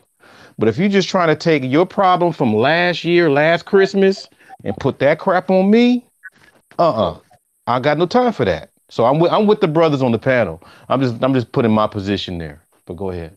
Yeah, and then at the same time, I want to say this, Aaron Collins and the Queen. I want you to get into it too and everything. It's like this though that us as brothers, we gotta do a better job to become leaders. We Yeah, got I we got. agree. I believe that we do have examples on YouTube that there are some brothers that exemplify that. I believe that, but it's not enough. It's not enough for us is doing that. Now it's all about notarization, notarize too, and everything. Again, that's another conversation. Like my brother Coach and Aaron Collins, they know me. Well, the people know me for a long time on YouTube, and I had grown. And but I always been like, I always stand firm in this that part of have the man's talk. We got to own up to our problems. We got to own up to what we doing wrong and correct it. And that's part of advocating for yourself, black man. But at the same time, if we going to say that we true leaders and everything, sometimes you got to call things out that sometimes your rep probably gets stung. Gotta And be a brother man. coach, I can't say that other word, but I just put I selected your channel. There you go. Oh man, but hey, appreciate it, man. I had to find your channel, man, because I'm sitting here listening to a professor, man. I'm like, damn, this what's up, man. Like JT got a full I'm the cast on, last of the Mohicans. Ain't that I'm by myself, man. Ain't that many of us, man. What's up, man. Coach? I'm gonna subscribe to your channel too. I might have already subscribed because I remember you in the past being on panels Support. with JT. I'm going to Oh, support your channel. support. I'm Yeah, going to support. Yes, support. See, I was support. listening to you, information man, and you did what I did. What you I told know, but me, I'm Yeah, trying to break out of it though, brother. You gotta understand it's a yeah, conditioning. Coach. Put your channel in there so I can follow you also. and I Okay, did. I appreciate got it. you too, reigning woman. I got you too. Yeah, I I got y'all support. too. Any, Yeah, Right. I hey, anybody, got your Yeah, channel, supporting. anybody support me next time. yeah, That's man. yeah. We All right, here. man. I I need, want to yeah, chime in on the topic. Let me chime in real quick on the I'm gonna need go my topic. ahead. man Art to put his channel out there too, man. God, dog. Hey, that's who I see on the screen, the professor, bro. I'm trying to find you too, man. Oh, okay. Let me see. I don't know how to do this stuff. I'm just a paintbrush guy. Let me Dang, boy, you see. can just type it into the stream, man. I go sub, man, because I'm like, yeah, man. JT got a packed house tonight, man. This what's up. I I subscribe wanted, Oh, subscribe to you, reigning woman, I and wanted to my say, other brother over here, man. I gotta subscribe to the other brothers, man. My man with the Google on. Let's see. I'm trying. Oh, information. Yeah. Yeah, information man. I go by There you go. information man show, brother. Hey, man. Well, Thank you, could you thank you. type it into the string? Oh, there it is. There it Yeah, is. I yeah, got I it. did. Yeah. Okay, yeah, coach. When we gonna do that collab, man? man. We need to do it this week, man. I got some time, bro. This week is the Okay, Yeah. best week. But And you coach, talk okay. about boxing, right? hey, but coach, you didn't put yours in there, brother. yeah, let me Yeah. say, let Yes, me sir. chime in on the topic real quick. Okay. Go So ahead, go ahead, go ahead, the Ray. thing is this: in order, I believe in the old adage, in order to get respect, you gotta give respect. And like I think one of the brother, I think information man just said it, or was it coach that said it? One of you all said it that you want respect from our women, but at the same time, you gotta be somebody for them worth respecting, and vice versa. I mean, women, sisters can't always be popping off at the mouth. I mean, if the brother's making a half a effort to try to do something, lay off of him and let him make his mistakes. If he's trying to recoup from that mistake, if he's trying to get it better, the last thing we want to hear is for someone to be nagging at us like, you didn't do this right. Okay, I'm trying to get it right. If you let me get it right. So That's all right there. I mean, it's a two-way street. Yes. If you want to get respect, you got to give it. That's all. Um, let me. Can y'all hear me? Yes, Mm-hmm. we Oh, can. hey. I just want to say to everybody on the panel, thank you for having me on. JT, as Uh-huh. usual, brother, it's good to be on your panels and talk to you. I've got a live stream I've got to prepare for. I'm interviewing a brother from Um, can you tell information when you get up? Tell the people what's the name? What's the title of your live stream, please? Okay. Basically, I'm interviewing a brother from an organization that's about African empowerment, Black empowerment. So it's Okay. Afrocentric City International. Hmm. He's been on brother George Makum's program. I'm going to interview him. Probably be on for just an hour, maybe an hour and a half. I'm going to just do a straight interview, and that's pretty much it, brother. We've been trying to get this going, so I'm going to be doing that in about an hour from now. So that's why I'm Okay. going to get ready to leave because I need to prepare a few All right. things. And thank you for having me on. I hope to be back soon. And I Yeah. did subscribe to, I did sub, or I Support. did support. I did support. I support you. No, I I supported. I supported everybody that's on here. So that's a good thing. Always good to talk to like-minded people. So I'll just be watching the program still while I'm preparing. I just won't be able to continue in the conversation, brother. So thank you for having me on. Okay. It was Oh a yeah. pleasure. Thank Information, you. man. Before you leave, I Yes, want sir. you to check out the link, but especially check out when it says the aftermath, please. Okay, I'll go out when I have an opportunity. I'll go to your channel and I will check it out for sure. So Yeah. take care, everybody. Thank you. All right. Peace. Thank you. And brother, comeback sports. You talk about what, boxing most of the time, right? I talk about boxing, women's MMA, and I was actually a boxing channel man, but then I got approached by some high level women's MMA fighters, and they wanted me to cover fights. And it's Yeah, weird Rich. because I Mhm. told them no for about 9 months, and one of the fighters, actually was a Chris Cyborg, and I told her no for 9 months, like I don't want to cover any fights, I heard of and she her. kept, yeah, man, she beat up everybody, and she kept asking me, yeah, you need to cover a few fights, and so finally, man, I was like, okay, She's gonna and probably beat you up if you didn't cover the fight. yeah, man. I mean, she real persistent, man. And this was, man, my channel was only about like what, maybe 1,000 subs, man. And so she reached out to me, and she was saying, hey, man, could you, start covering the women? I'm like, no, I don't really cover women's.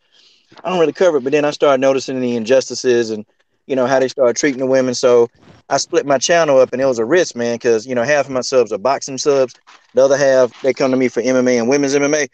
And I've interviewed some of the top fighters in the world. It's I don't know, man. Dealing with women, I was kind of like, I don't really want to do that. But I got a chance to interview some high level MMA fighters, and I patterned my platform to kind of help them get out there, man, to kind of expose some stuff.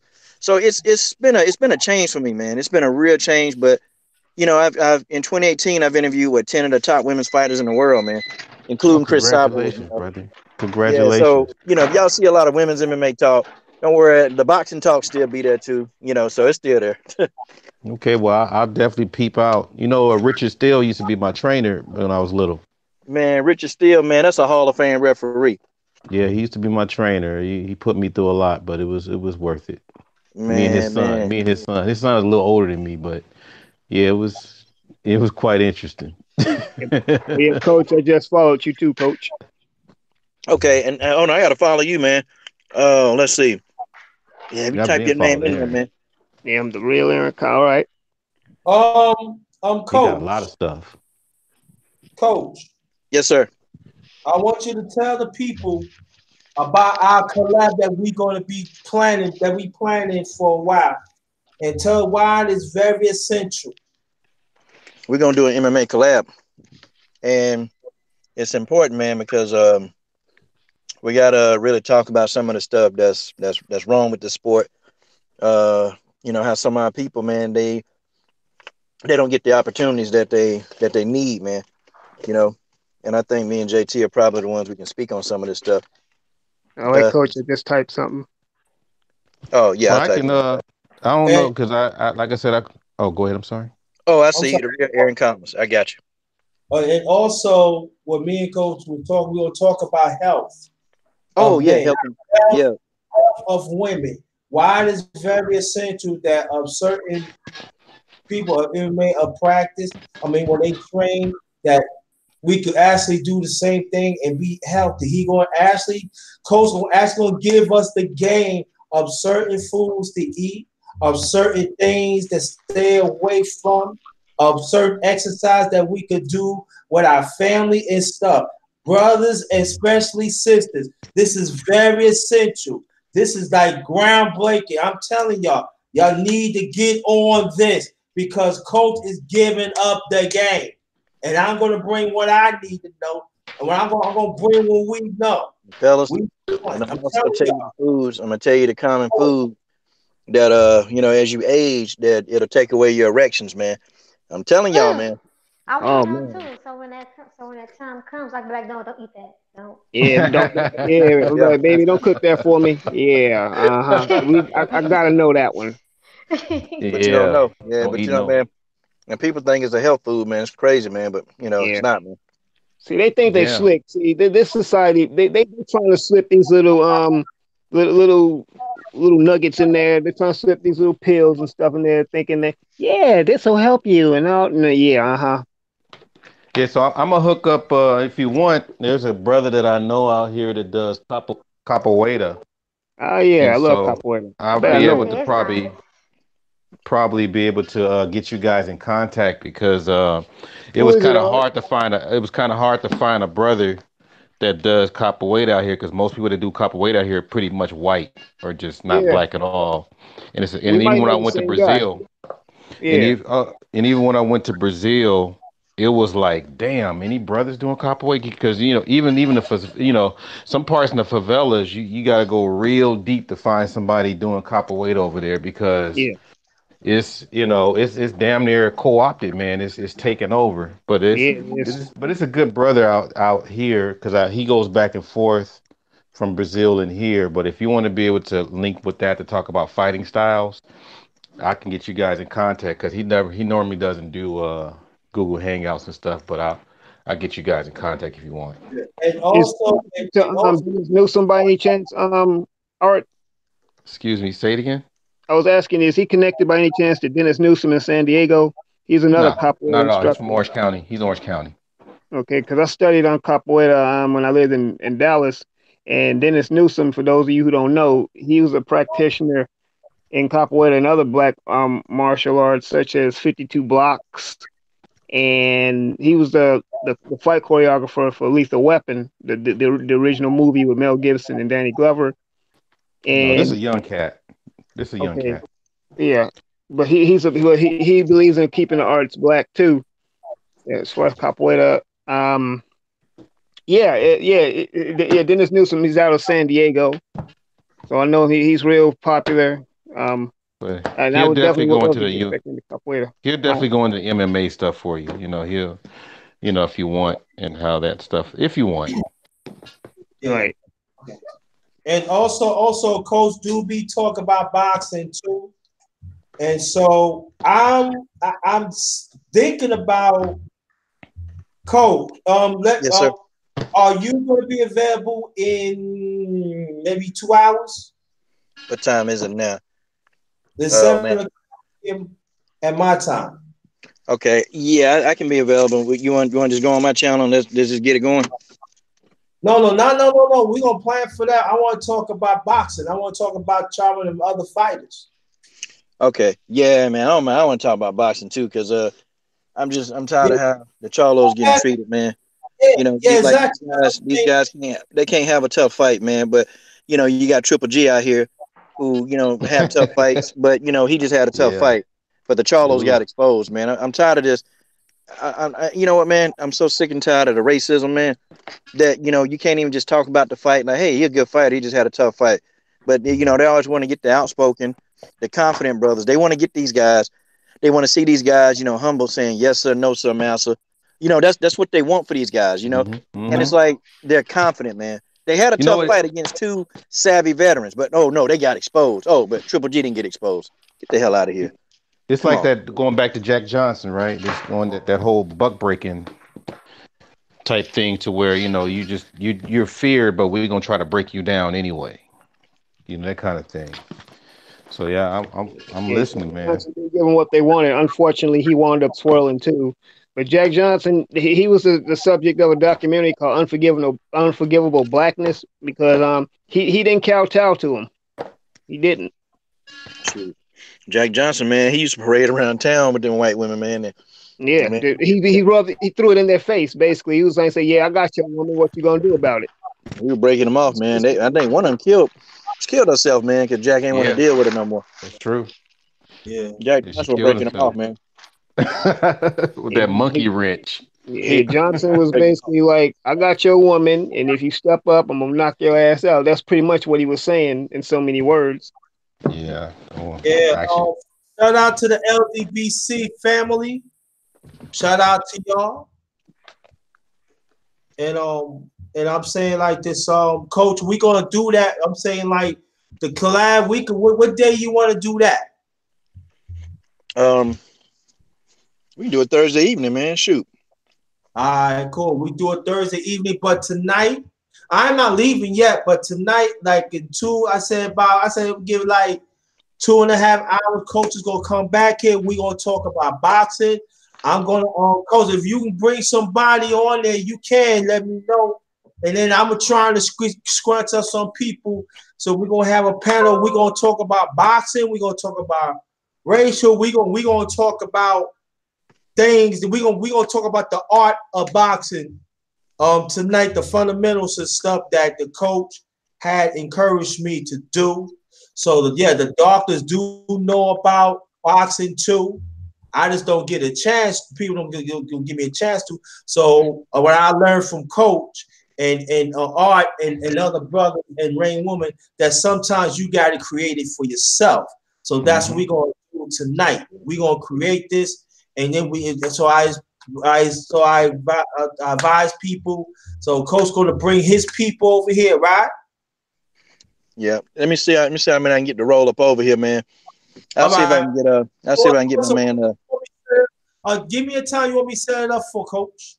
Hey, JT, I've been wanting to ask for the longest. What does LDBC stand for? Lions Lions Den Den Boxing. Boxing Community. Lions Okay. Den Boxing. I say Lions it again. Den. Lions Den Boxing Community. That's what it stands for. Oh, okay, cool. Okay. Well, man, hey, I can get it in a couple of hours, man. Definitely by 9:30. Because at 8, okay, at 8, I'm gonna go on for an hour, and then I can bring those people on that's already on with me. I can bring You them want to make over. it? Yeah, you want to make it 10 o'clock? Want to do what? Want to make it 10 o'clock? Yeah. Let's do that, and then I can ask some of the brothers, man, who coming on my stream. Let's just come on over, and let's have that conversation over there on the Underrated Darkness. Cool. And then I come because I got. Oh yeah, let me tell you what I fixed. I'm sorry before we close down. Coach, I fixed some homemade mac and cheese, healthy. I did some homemade candy yams without the sugar. You proud of me because I did it healthy. I Man. steamed. I steamed some. Okay, come to me. I steamed some mixed vegetables, healthy. Mm. And I had some cranberry sauce. Now the only thing I cheated, coach. You can't get mad at me. The brother gonna have good taste. I had some little vanilla rum with some Pepsi cherry vanilla sauce. That's the only thing I cheat. it wasn't organic. It wasn't organic.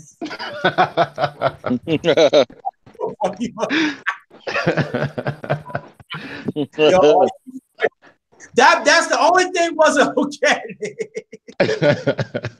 Hey, I man, always only wonder time. how do you make cranberry sauce? Because it's like Jello or something. I never figured out how would I you never. make it if you. I didn't know you could make cranberry I sauce. only knew it from a can. That's it. Yeah. Yeah. I Okay, mean, so the, so let me go through this again. So it's gonna be 10 o'clock, right? Mm-hmm. Okay, we go so family, the one listening to chat and on the panel. The coach is coming back to the Underrated Darkness. my LDBC brother, and he gonna bring his people back where we at right now. So the ones in the chat, tell everybody this is good. We're gonna talk about boxing. We're gonna talk about the essence of boxing. We're gonna talk about the we're gonna talk about the art of boxing. We might go talk about the boxing in the past and even in the future. Now, coach, I did talk about some boxing and on my channel. What I'm going to do when we start tonight, I'm going to go through it and I'm going to post it in the channel. I'm gonna post it in the channel, and then we're gonna talk about that. We're gonna talk about it too. But brothers and sisters, come back. This is it's going down tonight. So 10 o'clock p.m. Eastern time. The coach will come back on my channel, the one and only, the underrated one, the Granger. All right. So All what we right. gonna do? We gonna call. Well, go ahead, Aaron Collins. No, I was just listening to you saying, all right. Okay. So So that's 10 what we p.m. gonna Eastern time. All right, cool. All right. So I want to thank everybody in the chat. This is how the underrated one, the grain to do. Everybody gonna have their last remarks. Brothers, you gonna stand and make my last remarks, and I'm gonna call it GOAT. Art, last remarks, please. So yeah, I just want to say appreciate this Christmas Day edition. For those of you who do celebrate it, Merry Christmas. And as usual, this is fun. Talk about stuff. I love when the sisters on board. So shout out to Rain and Womben. Love to see more sisters. But also realize this is man talk too. So we do need a space for us to continue to talk. But yeah, keep up the good work. Darkness, you're doing good, bro. I appreciate that. Thank you. All right, raining, the one and only one bond. Last remarks, please. I'm Bless just us. I'm Bless just us. gonna say thank you for allowing me to be here, and allowing me to share in your evening. Everyone have a beautiful night. Love, light, and positivity. Thank you, and come back. Promise me, right? Oh, she didn't hear me. Absolutely. I had the You phone muted. Absolutely. okay? Thank you. Um, Coach, hold that thought for one second because I want to ask you a question. All right, last remarks, please, my good brother, the professor. And I, that's right. So who said the professor in the community? It comes from me. So stop jocking position. All right, my brother, the professor in our community. Oh, I appreciate it, fam. Appreciate it. Just here to try to go around and see what I could do to spread positive energy. My mom almost been passed away almost 2 years now, Oh wow, and so bless. I'm pretty much doing the stuff that she did, you know. So I'm just pretty much carrying on that legacy, and just it's probably like the probably, I mean, I do that in person too in the community, but I just like to spread further out. I want to expand. So, I mean, I go, like I said, I only go to different I go to different countries too and do the same thing. So, and and I don't know if I'm doing a lot, but at least I'm just doing something to put on the table and then hope that people can match that and that we could just build and grow. That's all I'm about. So, and then last but not least, for those people that are listening out there, and I think Coach was touching on it, we're not a monolith. Everybody has something to add to the table. So you can't just expect people to just be one assembly line. Everyone has something. If I come from the time of the Super Friends. The only ones, even the Wonder Twins were different. So, but but they all had the same common goal. That's what you want. You want to be able to get to your goal, and that's all. And I appreciate you hosting us, brother. I really appreciate it. It's a great honor. And oh yeah, before I go to coach, I want to tell you one thing. I don't know you was on information man on panel. I want to thank you so much to shouting me out. That I talk about a lot of issues, and I know and everything. That means a lot to me. And as a brother to professor, to understand my flight, I want to thank you personally so much to shout me out like that, because I don't get shout outs like that much. I really don't. But it comes from you. I really appreciate that, and I respect your existence. And let it be known, my brother Art is the professor in our community. So Stone Joe, yo, I'm telling you, go to my description.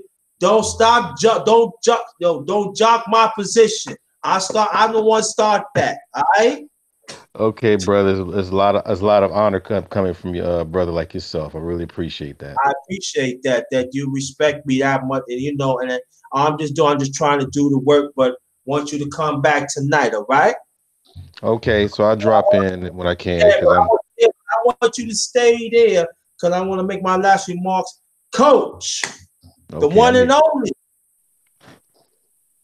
last remarks, brother. Hey man, thanks for having me up on this panel, man. It was fun, very insightful, and enjoyed every minute of it, man. Enjoyed every minute, every second of it. Good to hear from the brothers. Good to hear from the sister that was on here. You know, just good to hear some fresh perspectives, man, on life. So it's always a good thing, man. You know, and that's it, man. Mine's short and sweet. All right, so stay right there. I'll make my short and sweet too. Family, I hit you with the first holiday fellowship, the darkness style. I hit you. I cooked my first turkey.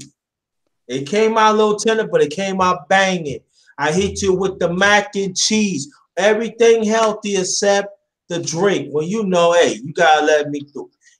But it's all I did this for the family, the ones who wasn't around, who couldn't be around the family like I can. So I consider y'all my family. I don't use that term a lot. And tonight I'm going to hit you with Coach. Coach going to do his thing after another hour, and he going to bring his people back over here, and we going to chop it up. Then we going to come back and hit you. Yo, Coach, am I going to go to your channel Thursday?